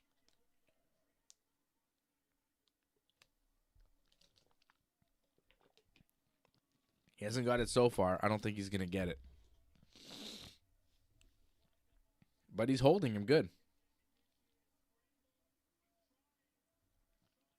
Chandler trying to get to his feet, but Oliveira staying on him, backpacked. Chandler now walking with Oliveira. Oh, it slams him down on his back. Chandler trying everything, but Oliveira took the slam, held on. Chandler now again to his feet. He's going to slam again. The crowd on their feet. Bam! Didn't do shit. Charles going, nah. Gives him a kiss as he holds his back, and this fight wraps up. Oliveira kissed him on the cheek as this fight ended. That was a cool finish. That was fun. Good 5th round. Decent fight. Oliveira wins for sure. For sure. 4-1 for Chucky Olives. Michael Chandler. Why is sitting up on the Chandler? cage. Yeah. I don't know why Chandler was sitting up on the cage like that. That was weird.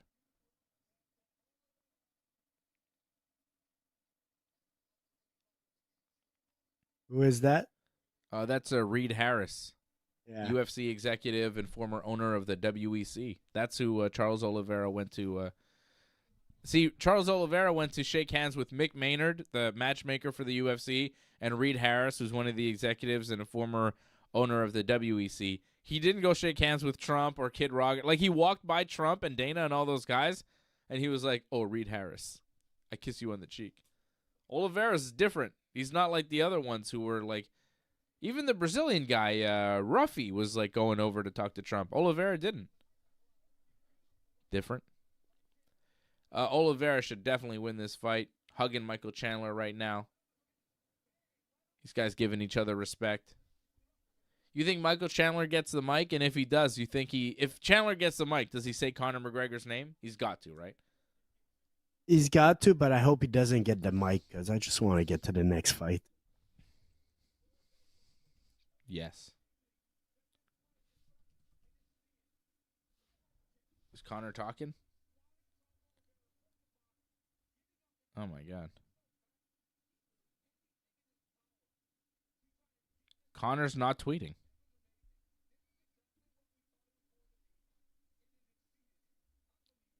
How is Conor not tweeting about this fight? Michael Chandler's fighting and Conor's not saying anything? Isn't that weird? Fight night, usually Conor's all over.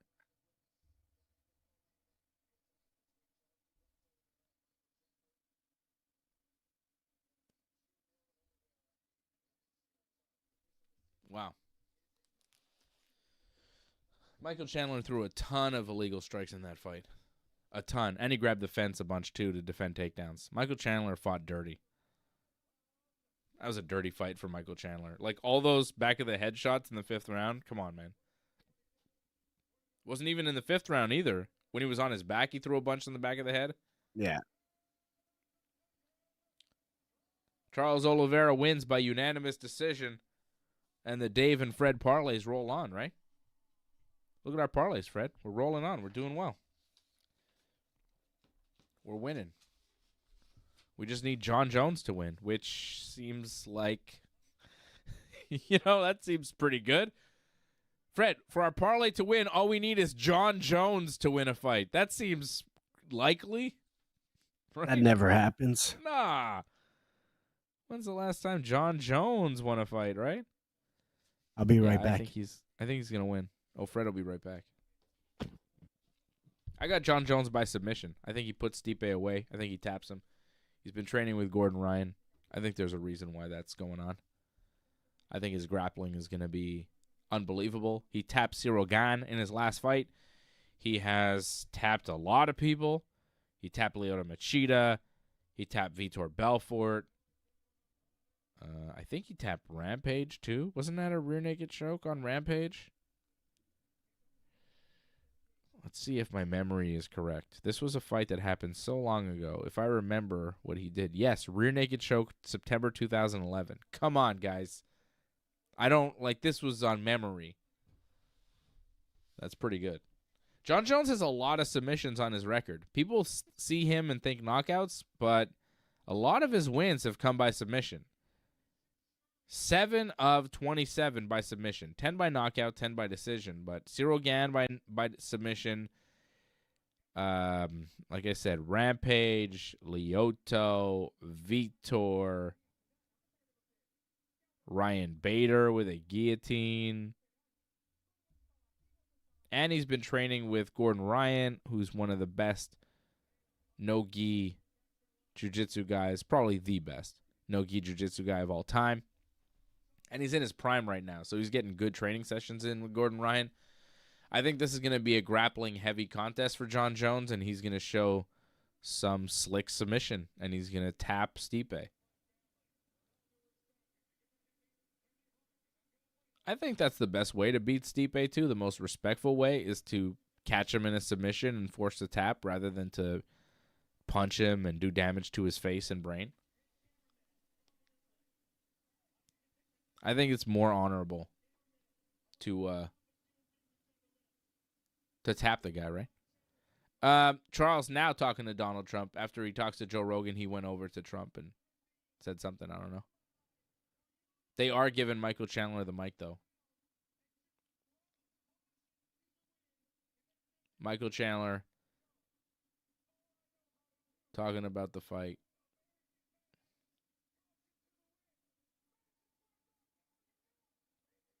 Michael Chandler is very hyped. He's saying, hey, are you not entertained, Madison Square Garden?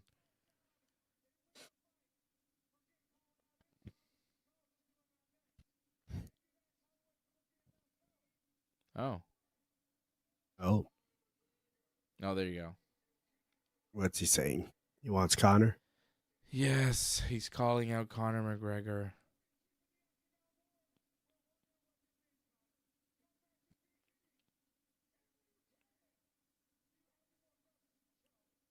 Yeah. Chandler is like really hyped and he's kind of cringy, man. Like he's annoying. He's annoying. He's like, yeah, this is what I do. I go out and I try to win. And it's like, yeah, all right, you did in the 5th round, but you lost every other round, dude. And then he mentioned a possible BMF title fight against Max Holloway next. Ooh, Triple H and Stephanie McMahon are there? I didn't know Stephanie was there. My God. Trips and Steph. Tom Aspinall's there. Shut up, Tom Aspinall. Fuck out of here, bro. Michael Chandler shaking hands with Donald Trump. Trump not impressed, calling him a loser. You lost. You're a loser. You're fired. You're fired. Get the fuck out of here. You're deported. I'm deporting you too. I think you're illegal. Oof. I was about to make a really bad joke. I'm not going to say what I'm going to say. Fred, you would like it. What I was thinking you would like, but I can't say it. It's too crazy. Anyways, Jon Jones warming up, getting ready for his fight here against Stipe Miocic. It's the main event of the evening. We've obviously got Jon Jones to beat Stipe. It's not really a question. So Chandler called out Holloway, but also Conor McGregor, saying, come and if you can get your shit together, come fight me and I'll beat you up. What has Chandler done in the UFC? He's defeated Tony Ferguson and who else? Because, his UFC run has not been great, man. A lot of losses. I don't think he's beat anybody but Tony Ferguson. Is that his only UFC win? He beat Dan Hooker and Tony Ferguson. He's 2-4 in the UFC. It's not been great. Not been great. 2-4. Wins over Dan Hooker and Tony Ferguson. Losses to Charles Oliveira twice now. Dustin Poirier and Justin Gaethje. He's losing to good fighters. He lost 4 in a row. No. He came into the UFC with a win over Dan Hooker. Then he lost to Charles Oliveira. Then he lost to Justin Gaethje. Then he beat Tony Ferguson. Then he lost to Dustin Poirier. And now again a loss to Charles Oliveira. So he's lost 2 in a row. He's lost 4 of his last 5. He's 2-6 overall in the UFC. Over a, 5-year span? 4-year span? 2-6.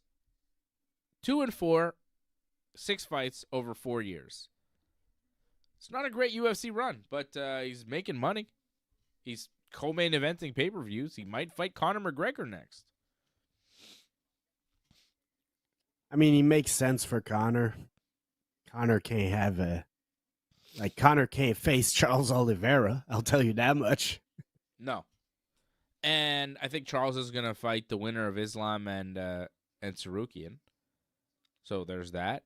Charles will get a rematch. I mean, he's lost to both Sarukian and Islam, but I think, Charles is so good and he's beating everybody else at lightweight that, a rematch makes sense with one of those guys. As for Chandler, a fight against Max Holloway is not a terrible idea. Holloway is talked about going up to 55 and having interesting fights. I think Holloway, losing to Topuria at 145 maybe was the end of his run at featherweight, and he could go up to 55 and defend the BMF title against Michael Chandler. I think that's an interesting fight. I would watch that. That would be fun. People would like that, right? Yes. It's fine. What is this? Daniel Cormier is in the octagon, hyping up the crowd, talking about the main event. Can you believe Daniel Cormier has to be in there, hyping us up about Jon Jones? He must be dying inside doing this. He fucking hates Jon Jones so much. Jon Jones was talking about Daniel Cormier. He's like, I see him, I smile, I wave, and he just kind of looks away. I say, hi, Daniel. I try to be as nice as possible, but apparently he doesn't like that, so now I'm just going to keep my distance. Jon Jones doesn't have beef with Daniel Cormier anymore because to him it's over, but in Daniel Cormier's mind, it's never over, and he hates Jon Jones. He probably doesn't love him, but I saw some interviews of Cormier this week where he was saying those moments were still the best moments of his career. That's what I'm saying. I think they have mutual respect, and I think they could come to a place where they're not enemies, and they're maybe even friends. Okay? I saw a thing. Daniel Cormier said Jon Jones was shooting a basketball, and Daniel Cormier was watching him shoot a basketball. It was on the pay-per-view tonight. And Cormier's like, I could definitely beat him in a 3-point competition. That was a terrible jump shot. And it kind of lit a light bulb in my head, and I said, that would be a fun TV show.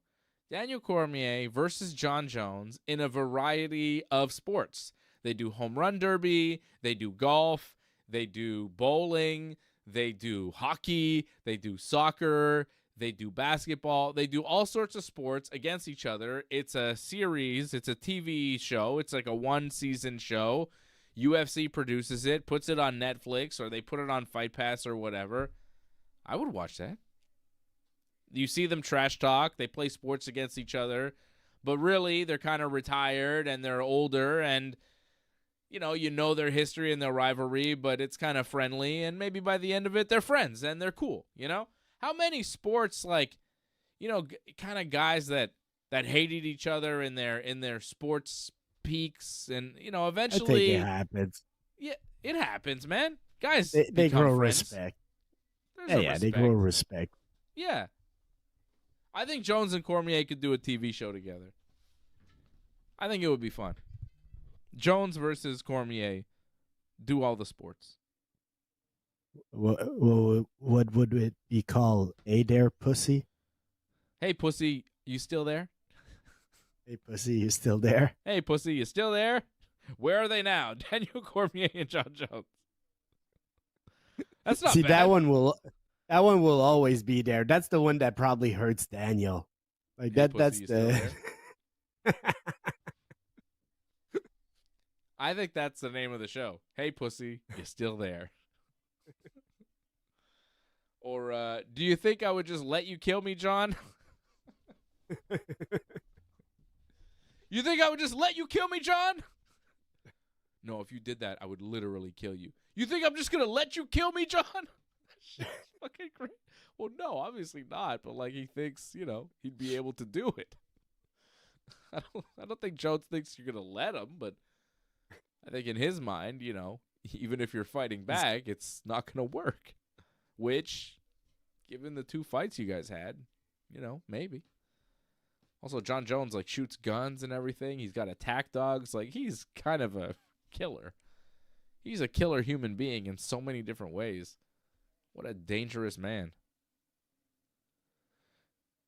You know what's funny in the build-up to this fight is that John Jones was like, Stipe said that that his kids will never look at him like an asshole, and I took that as a slight, talking about me and my kids and my relationship with my kids, and I'm like, and Stipe is like, I said that, I wasn't thinking about you. I was just like, I'm a good dad, and I'm going to make sure my kids never think I'm an asshole. I wasn't thinking about John Jones when I said that. John Jones, you took it that way. To me, if my opponent says, oh, at least my kids will never think I'm an asshole, I'll be like, do you think that my kids think I'm an asshole? Because my kids like me, so that wouldn't hurt my feelings. I'd be like, no, my kids love me. I'm good. Whatever you say, whatever. But John Jones was like, fuck you, Stipe. I can't believe you said that. Which makes me think that John Jones' kids do think he's an asshole. I didn't see John Jones' kids, family, nothing fight week. He's got his boys, his team, his crew, his celebrity friends, no family. No dad, no wife, no kids. They're not there. They're not there. Where are they at, John? Where's the wife if you and come kids, out, bro? If you come out of the bank and some crazy person starts yelling at you, he robbed the bank. Are you going to act like you robbed the bank? No, because you didn't rob the bank. So the same thing, Stipe said something and the other guy acted because he felt attacked. Yeah, but Stipe wasn't attacking him. I mean, it's as if I say, ooh, my kids, they love me. And then John Jones goes, fuck you, man. You're saying my kids don't love me, you asshole. I never said that, dude. That's just how you take it, because maybe they don't love you because, they've seen you and how you act.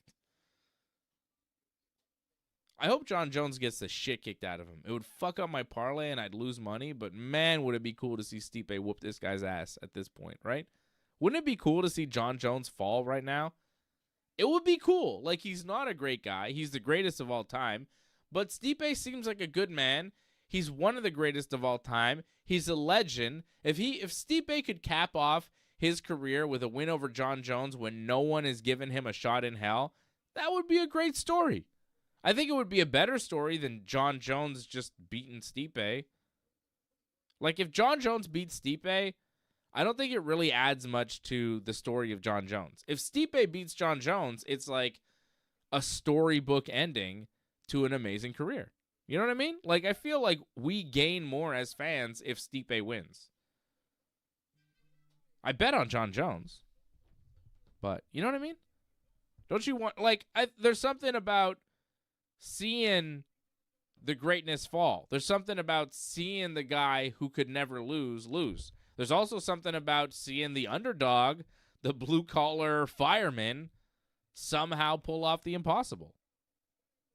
I'm kind of rooting for Stipe. John Jones hasn't been a great man, and, But he's the best fighter ever. And I'm here to watch fights. John Jones can. I agree.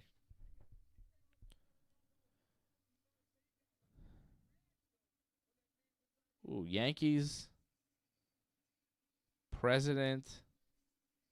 team president Randy Levine walked in with Donald Trump, apparently. He was with Dana. Oh. Which one is he? Juan Soto should sign with the Dodgers. No. If Randy Levine is walking out with Donald Trump, did he? I don't see him. Are we sure about that? I don't see him here. But apparently he was with him, and he's the president of the Yankees.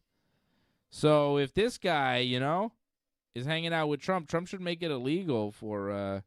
Johnny, can you get Dave something to eat? Oh yeah, there is Randy Levine. I see him. He's the president of the Yankees team president. He's going to be investigated? Oh, no, this is a long time ago. Anyways, Randy Levine, Fred, okay? He was with Donald Trump, so maybe he's working on some sort of deal that will, force the other teams to back away from Juan Soto.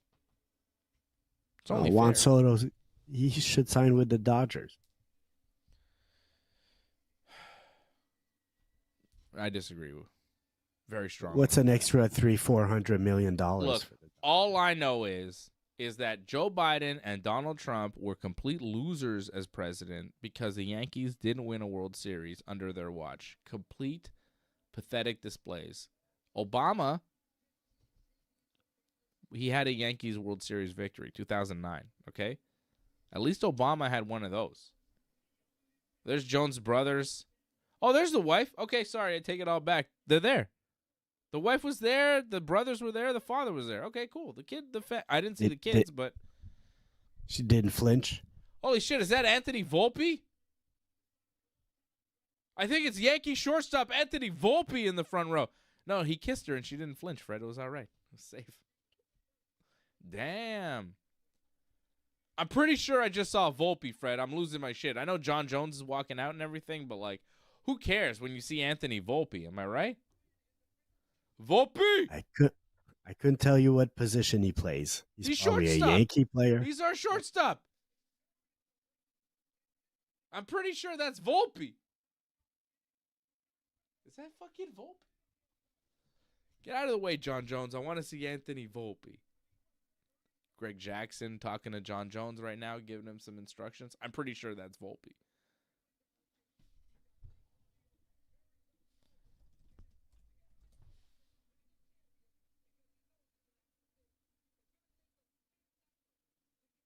Oh, yeah. Clark Schmidt and Austin Wells are there, too. It is Volpe with Schmidt and Wells. Oh, Yankees in attendance, Fred. It is New York, baby. Oh, man. I just got very excited about the Yankees. Whew. Volpe, I see him. He's right there. It's Anthony Volpe. Over John Jones' shoulder. Hey, Volpe, watch John Jones. He could teach you how to hit. You fuck.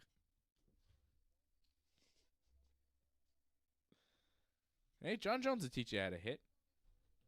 He knows how to hit motherfuckers. Pay attention, Volpe. That's what greatness looks like. That's what being the best in the world. That's what championships looks like. John Jones. Pay attention, Volpe. Why did they ditch the new gloves and go back to the old gloves? What happened? To help John Jones do the eye pokes. Do the eye pokes. I think you're right. Yeah. Very suspicious that the gloves that were supposed to get rid of the eye pokes were ditched before this event where the king of eye pokes was about to fight. Give him the old gloves so he could do the eye pokes. Wow. John Jones' wife and father and brothers were there. So that's good, man. I'm glad that the family is there. Because, a little shaky. Haven't seen her. Usually the kids and the wife are there like the week of. You see them on the embedded, whatever. Haven't seen them around, so you start to wonder. Plus that comment about, right? Wasn't that weird when Stipe is like, my kids don't think I'm an asshole. And John Jones is like, I take offense to that. It was that whole thing with the hotel in Vegas and the possible attack that he did to his wife in front of the kids and the kid calling the cops. Who knows what happened there? All right, John Jones, take down Americana. Yes. Just like Vitor. Oh, I agree. twist that arm. Except no armbar before that. Vitor, popped his arm. Vitor had him in that armbar. I was there. I was like Vitor actually probably is the guy that was the closest to beat him. Yeah. Because that was very close, honestly. He broke his arm in the fight. Jones came to the press conference with his arm in a sling. Vitor which fucked fight? his arm Which up. fight? Which fight did he fuck up his toe? That he finished and like Chael. in between.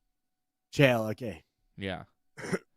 But he came to the press conference on crutches a couple of times. I mean, the Gustafsson fight, I'm pretty sure he came to the press conference on crutches. I remember a couple of those press conferences where Jon Jones came back after the fight looking banged up.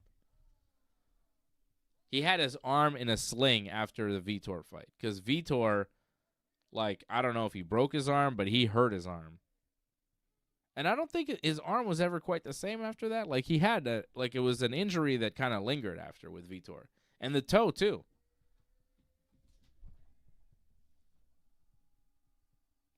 Here we go.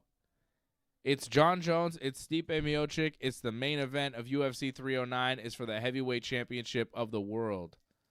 I've got Jon Jones winning this in the first or second round by submission. It's my prediction. I don't think this goes more than 2 rounds. I mean, But it'd be cool all to see these Stipe fights win. were mismatches, but they all went fucking decision as of yet. Yeah.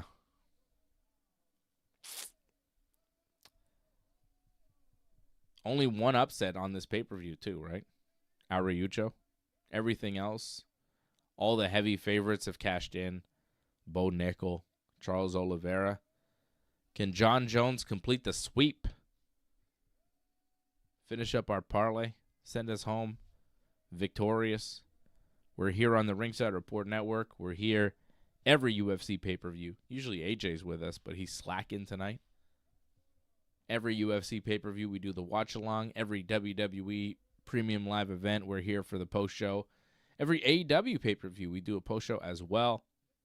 And, of course, the regular shows every Thursday night, 8 p.m. for Ringside Report MMA, and every Friday night, 10 p.m. for Wrestling Uncensored right after SmackDown. It's the Ringside Report Network. We are your home for combat sports, pro wrestling, MMA, even celebrity boxing like we did last night with Mike the Tyson. My God, did he get his ass kicked last night. Wasn't great. Not a great performance from Mike Tyson.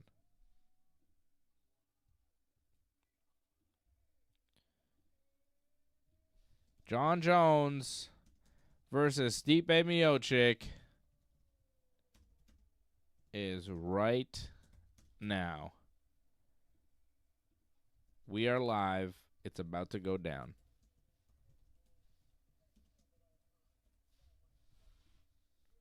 Herb Dean giving them their final instructions. Herb is the ref for this one. Jon Jones with his shorts all tucked in and hiked up. Tiny little shorts on Big Jones. Here we go.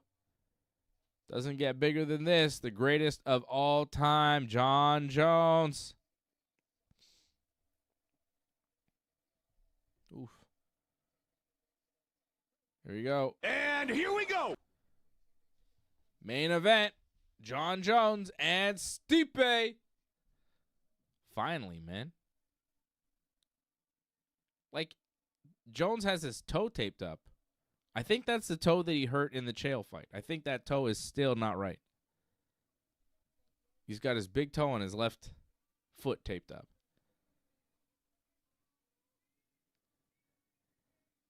Ooh, nice kick to the body from Jones.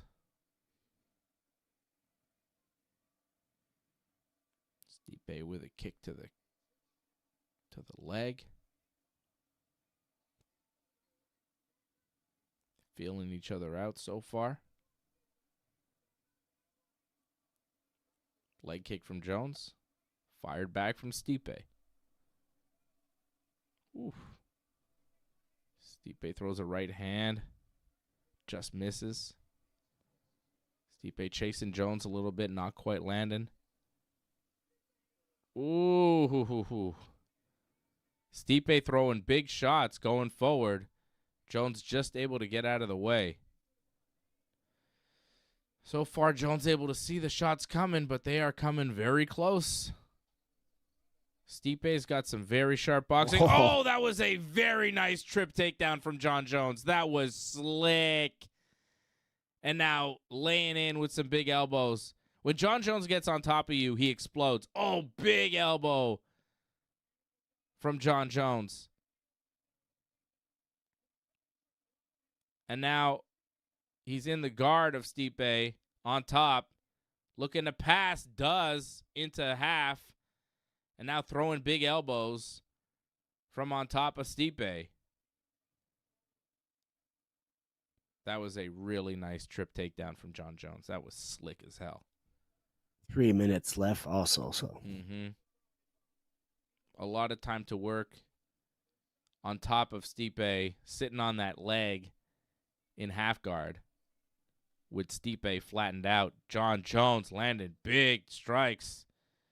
He's cut Stipe open already with some of those elbows from the top.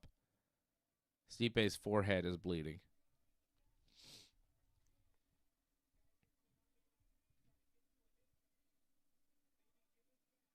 Stipe trying to re-guard. Trying to get Jon away from the half, maybe shoot him back into his full guard. But Jon aware of that, staying on top, staying heavy, throwing elbows at Stipe, pinning him down, and now passing into side control. Ooh, the Darce is there. Not quite, but Jon Jones staying on top of Stipe. Stipe got him back into the half guard, but it doesn't really matter. Half guard, side control. Jones is still landing punches and elbows from the top. Stipe flattened out. Not much he can do from there. He needs to get to a hip, try to re-guard, push away, get back to his feet. Under Jon Jones is not where you want to be. Jon Jones with some fantastic top control, great ground and pound, known for it, has been effective for him his whole career. Great takedowns, great control, great strikes from the top, great elbows. And he's landing a bunch of them right now. Stipe feeling the Jon Jones elbows.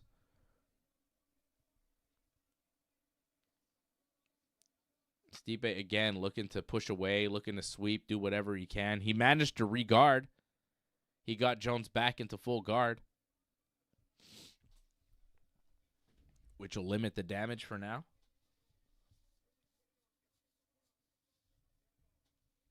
But Jones still throwing kind of short elbows to the body, short elbows to the face from the full guard.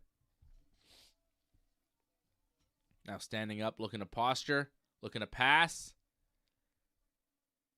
And does heavy hips, passes into side control. Not too much time to work, though. Just a good control position to end the round with more dominance, more control. Oh, shit. He was almost looking for the Kimura there, Fred. I know. If we call Americana, but it's a Kimura, like, I'm still taking credit. Oh, my God. Big elbows from the top. And Herb Dean stops the round because time has elapsed. But Stipe is cut open on his cheek. That was a solid round for Jon Jones. Not a great round for Stipe.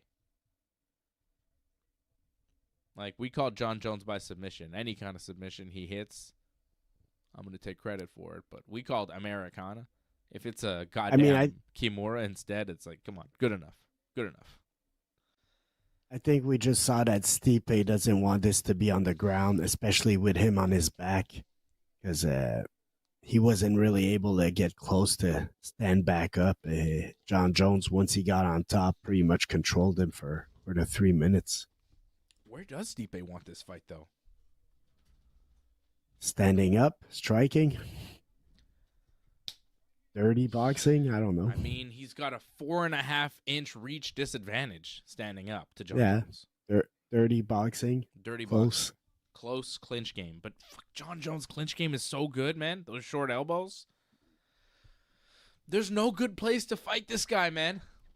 I mean, obviously, on your back, taking elbows is not a good place. And here we go. Like, I don't see a path to victory for Stipe unless he lands a bomb that hurts him and he manages. You know, like, standing up is probably the best way to do it.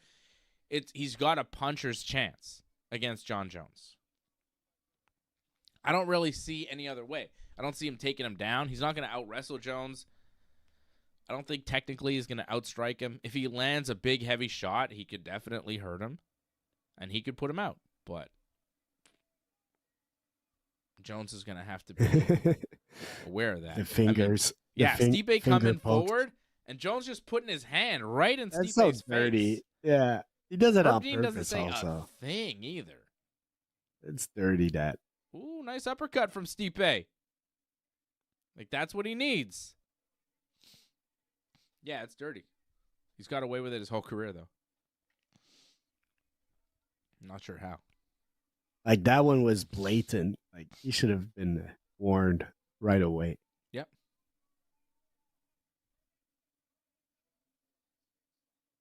It wasn't an eye poke, though. It was just a hand in the face, right? No, but still, yeah. It's close. It's close to the eyes. Yeah. Yeah.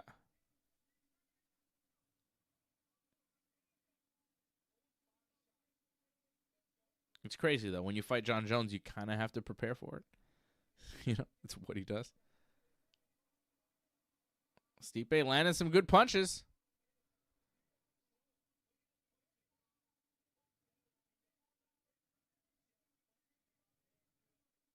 Stipe's landing, but they're just not. They don't seem to be moving Jones. Oof.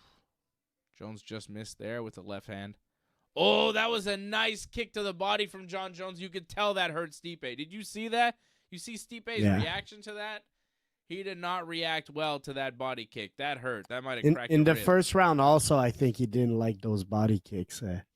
They seem to be bothering him. That is nice. It's a nice little technique from Jon Jones.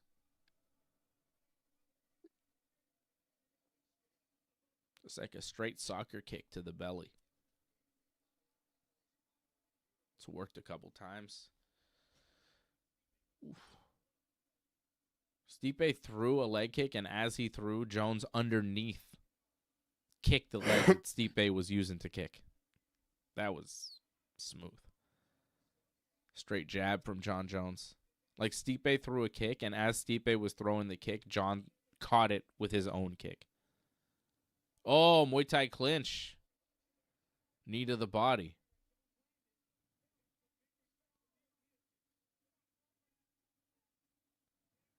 Less active round here from Jon Jones. Without the takedown, you know, the stand-up is... It's a nice jab there from Jones. But Stipe is definitely hanging in here. Oof. Straight right hand from Stipe. Found a home.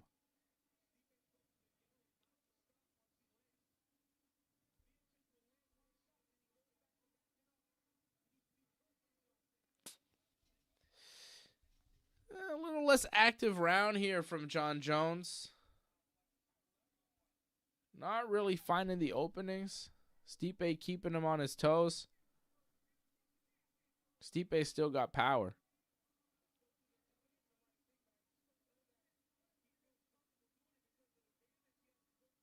It's not a convincing round for either guy.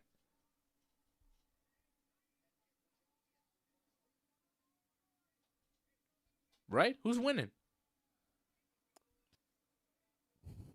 I don't know. It's a tough one to judge. It could go either way, this one. Close round, not a lot of activity. Another body kick there for Jones, but Stipe's landed a few punches.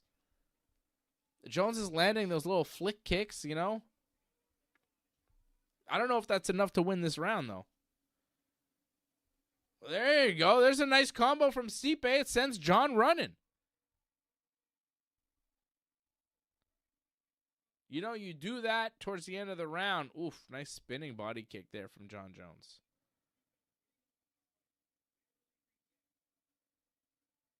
Nice little hook there from Jones.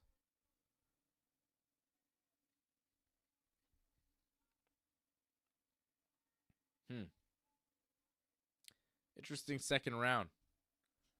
Good comeback round for Stipe. Even if he didn't win,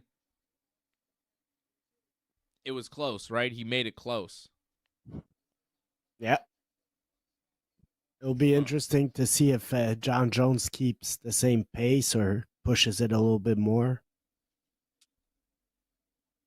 I think he's got to look for another takedown. I think he's going to get in close and look for another takedown on Stipe because that round was okay, but it wasn't that safe and it wasn't that obviously his. You want to win some rounds here, especially in the early going. This could be 1-1. This could be a 1-1 fight.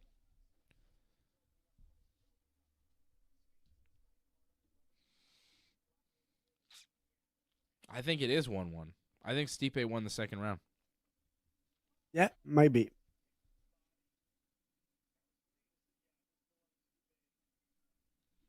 Jones had one nice body kick, but other than that, I feel like Stipe landed more shots. But it was close. It could really have gone either way. And here we go. All right, round 3, Jones and Stipe. Nice jab from Jon Jones. Oh, Stipe coming in strong. Stipe coming in real aggressive. Lands a right hand. Jones able to circle away. I like that aggression from Stipe, though. Jones doesn't look like he really has an answer for it when Stipe comes forward and charges in strong. Jones doesn't really have the counters. He's eating shots and just kind of running away. Most people seem to have given the round to Jones in the second.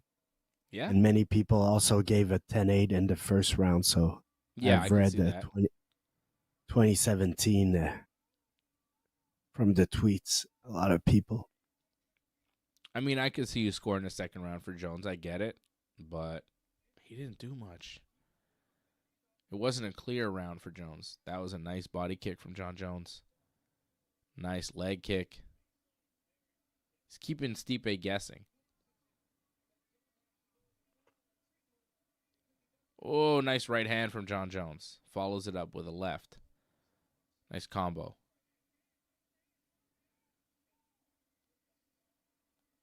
Kick to the leg from Jon Jones. Oh, and a jab. Oh, and a right hand. That one hurt Stipe. The jab hurt him, and the right hand hurt him more. But careful. now Stipe firing back as Jones wades in. Yeah. Jones has got to be careful, pushing Stipe now up against the fence. Stipe was hurt, but not fully done, and Jones, I think, dropped his guard for half a second, almost got in trouble. But he definitely hurt Stipe there.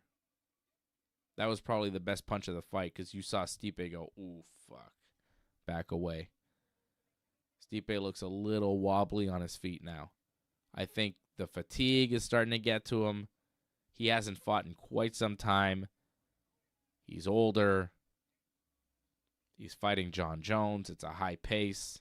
They're heavyweights. I mean, Stipe looks a little slower here.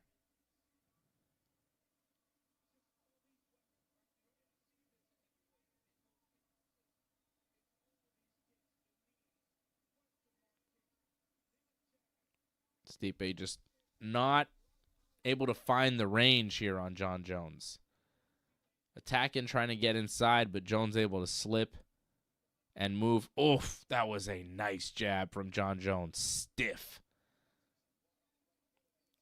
Oh, another one.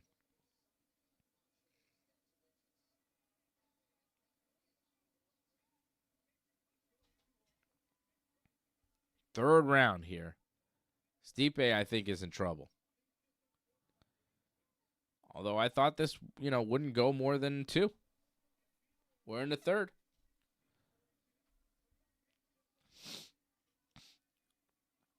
Jones went for the clinch. Stipe didn't want to engage in the grappling at all, just kind of pushing away. Stipe doesn't want to get taken down. He's avoiding the wrestling. Good little body kick from Jones.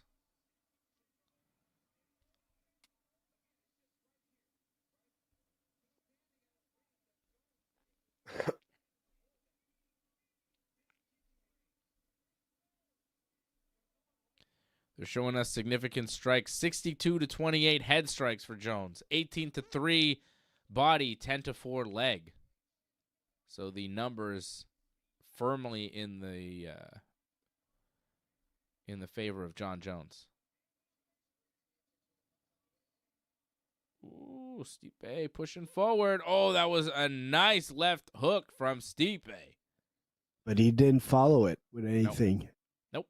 He just let Jon Jones push him away and now walk him back into the fence. Oh, body kick. Stipe, that hurt him. It's over. Stipe's hurt. It's done. It's done. Over. Oh, my God. That spinning kick to the body dropped Stipe. Liver shot. Hey. Jones doing a little dance. Is that the Trump dance that he's doing? Did he do the Yeah. Trump dance after knocking out Stipe? Holy shit. Trump dance. Wow. Oh, it's the TKO. It's not the submission we were hoping for. That would have been a nice cash in. But the TKO for Jon Jones. It's a victory. Jon Jones wins. TKO. Round 3. The body kick dropped Stipe. A couple punches after, really unnecessary. Stipe was done. Jon Jones, and still UFC heavyweight champion. Never really in doubt.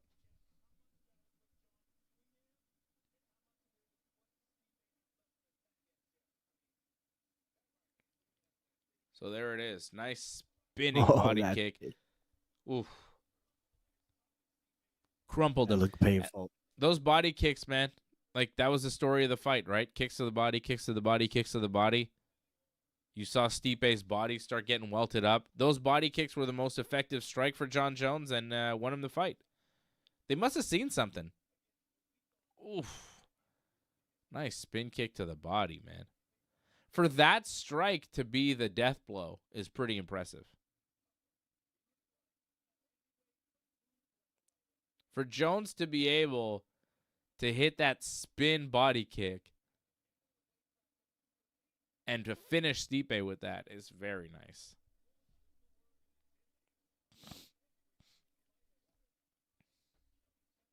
Stipe's on the stool, disappointed.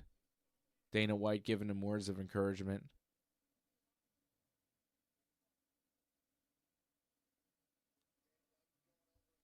And there's Jon Jones about to do the official announcement for his victory.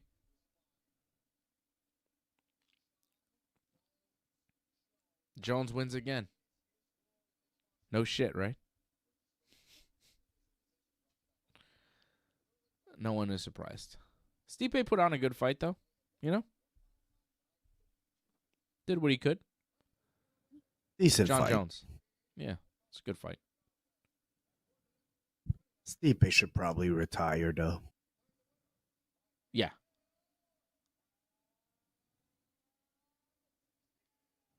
I think Jones beats Aspinall. I think this version of Jones can beat Aspinall. I think it might be close. Might be tough. But I think he does it. All right, Jones getting interviewed now by Joe Rogan. Let's see what he says. What's next? He did it again. That was a good fight. Jon Jones giving credit to Stipe, saying he's very, very good, very durable, very tough.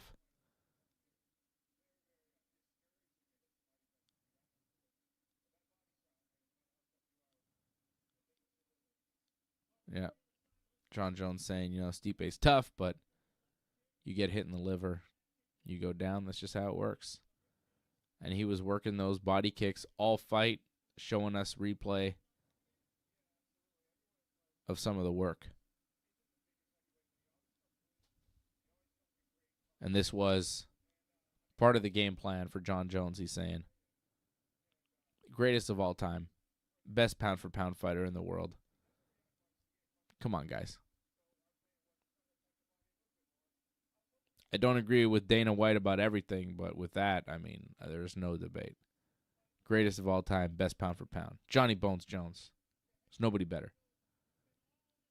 Another amazing performance from the greatest of all time.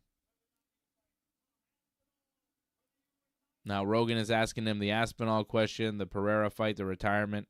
What's up? And they're showing Aspinall on the screen.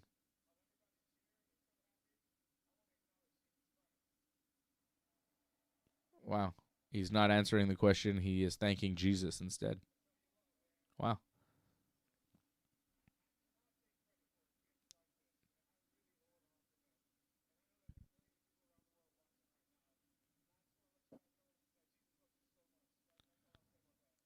Huh.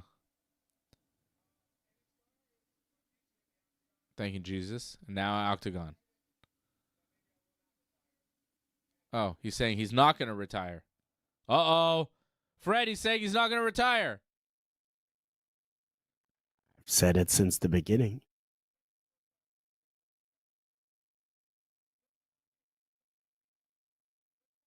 Hold on. He's saying if everything goes right with the negotiations, maybe I'll give you what you want to see.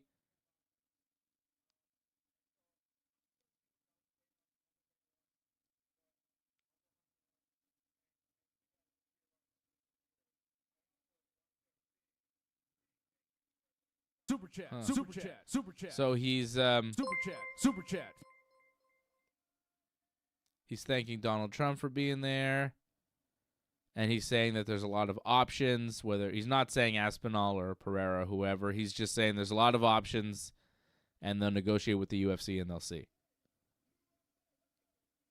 And now Jones is starting a USA chant. Doug Hepburn dropping a super chat. He says, thanks, boys, and thanks, Jesus Christ. All right, there you go. Oof. John Jones says he's proud to be a Christian American champion. Oh, boy. All right.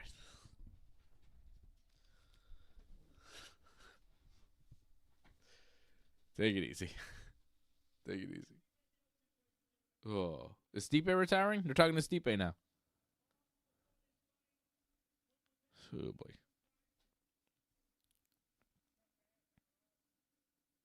Super chat, Oh, they're super interviewing chat, Stipe, but super Stipe's chat, talking, super so we chat, don't understand super anything chat. he's saying, right? Pretty much.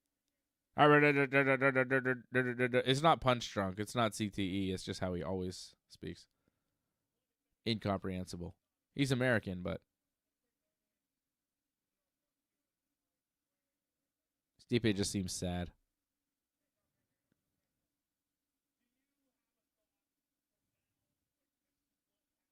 Rogan's like, are you going to retire or what, Stipe? Oh. Stipe is like, yeah, I'm hanging him up. I'm retiring. Thanks, guys. If Rogan didn't ask him that, like, we would not have known. Oh, so Stipe is retiring. He's going to take off the gloves. He's wrapping up the career. He's done. That was Stipe's last fight. Makes sense. Oh, my God. John Jones just gave the belt to Donald Trump. Yeah, of course. Why wouldn't he? Why wouldn't he? Sure. Cool. That's nice. I mean, yeah, suck up to the president. It seems like a good move, right? You probably don't lose doing that. Mr. Trump, please, I love you. You're my man. You know? I mean, you know. Maybe he just loves it, man. Yeah, You I'm just gotta be so saying, like, cynical. having a good relationship with the president of the United States is not a bad move if you're an American citizen. What? All right, man. You're thinking I'm saying enough. everything in, like, a sinister way, Fred. I'm not. I'm saying, yes, suck up to Trump. It's a good move. He's gonna be the president. You want that guy in your corner. You know, what if John Jones doesn't pay his taxes? Don't you want a guy that you could call and be like, hey, man, call off the dogs? No? Seems like a good move. All right. Johnny says Dave is mad. I'm not mad. I'm not mad. I don't know what the fuck you guys are talking about. I think you're mad a little bit. You should sleep on it. I'm not mad. I really don't give a shit. I expect these guys to be there, Fred. I just think that I have the right to make fun of them a bit. It's funny. I would make fun of anybody that's there. I make fun of all the people. I think you guys are a little too sensitive when I make fun of Trump, like I would make fun of anybody else that's a celebrity that's cage side at a UFC fight. I make fun of all of them, man. You guys are too sensitive. These Trump fans, man, these Trump supporters, you guys are too sensitive about your boy. I mean, you're the one talking nonstop. It's being brought up, bro. They keep showing him on screen. I got to talk about what I'm seeing on the TV. They keep showing him. Crazy. All right. That's good. Patrick C. Hamilton dropping a super chat, the 777. Thank you, Patrick. He says, too much Trump. I was hoping for a rest from him for a little bit. Yeah, that's what I was saying, Patrick. Like, it's, like, I don't want to see politics when I watch UFC. I don't want to see politics ever. I just want to see UFC. AJ says Dave is a Trump fan. But no, I'm but not. but I are you don't as really vocal? Like him. I don't like. Are any you of as them. vocal when it's lefty politics? You're pretty silent when it's lefty. Bro, politics. when are they It seems ever to be- there on TV? Oh, When, come on, like, man. Tell me when they're in the UFC, and then I Not will in the fucking say UFC, something. but on the rest of TV, it's always there. I don't comment on the rest of TV. I don't watch the rest of TV. I don't know what you're talking about when you're talking about the NFL and the NBA and the shit they do there. I don't watch those sports. I don't give a fuck about those sports. I don't see any kind of lefty commentary when I watch baseball.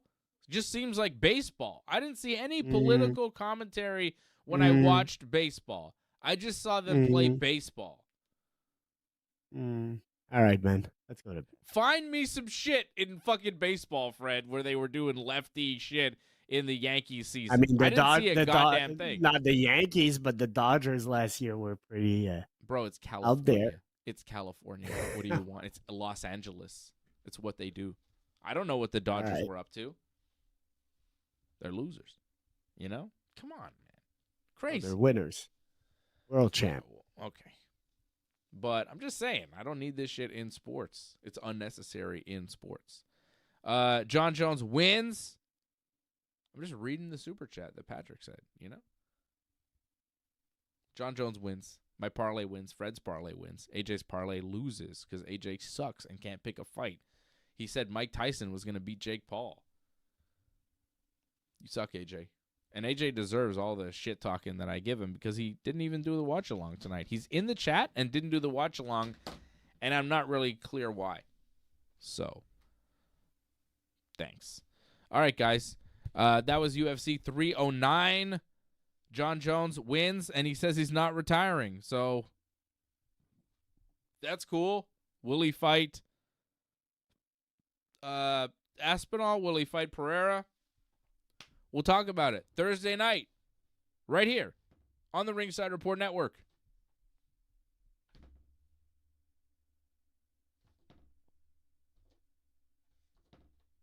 Thanks for sticking with us to the end. We would really appreciate it if you could help us spread the word. Please share this episode on whichever social media platform you use. Add a comment below and consider reviewing us on Apple Podcasts. We are an audience-supported network, so consider becoming a recurring supporter at membership.ringsidereport.net. Check out our website at ringsidereport.net.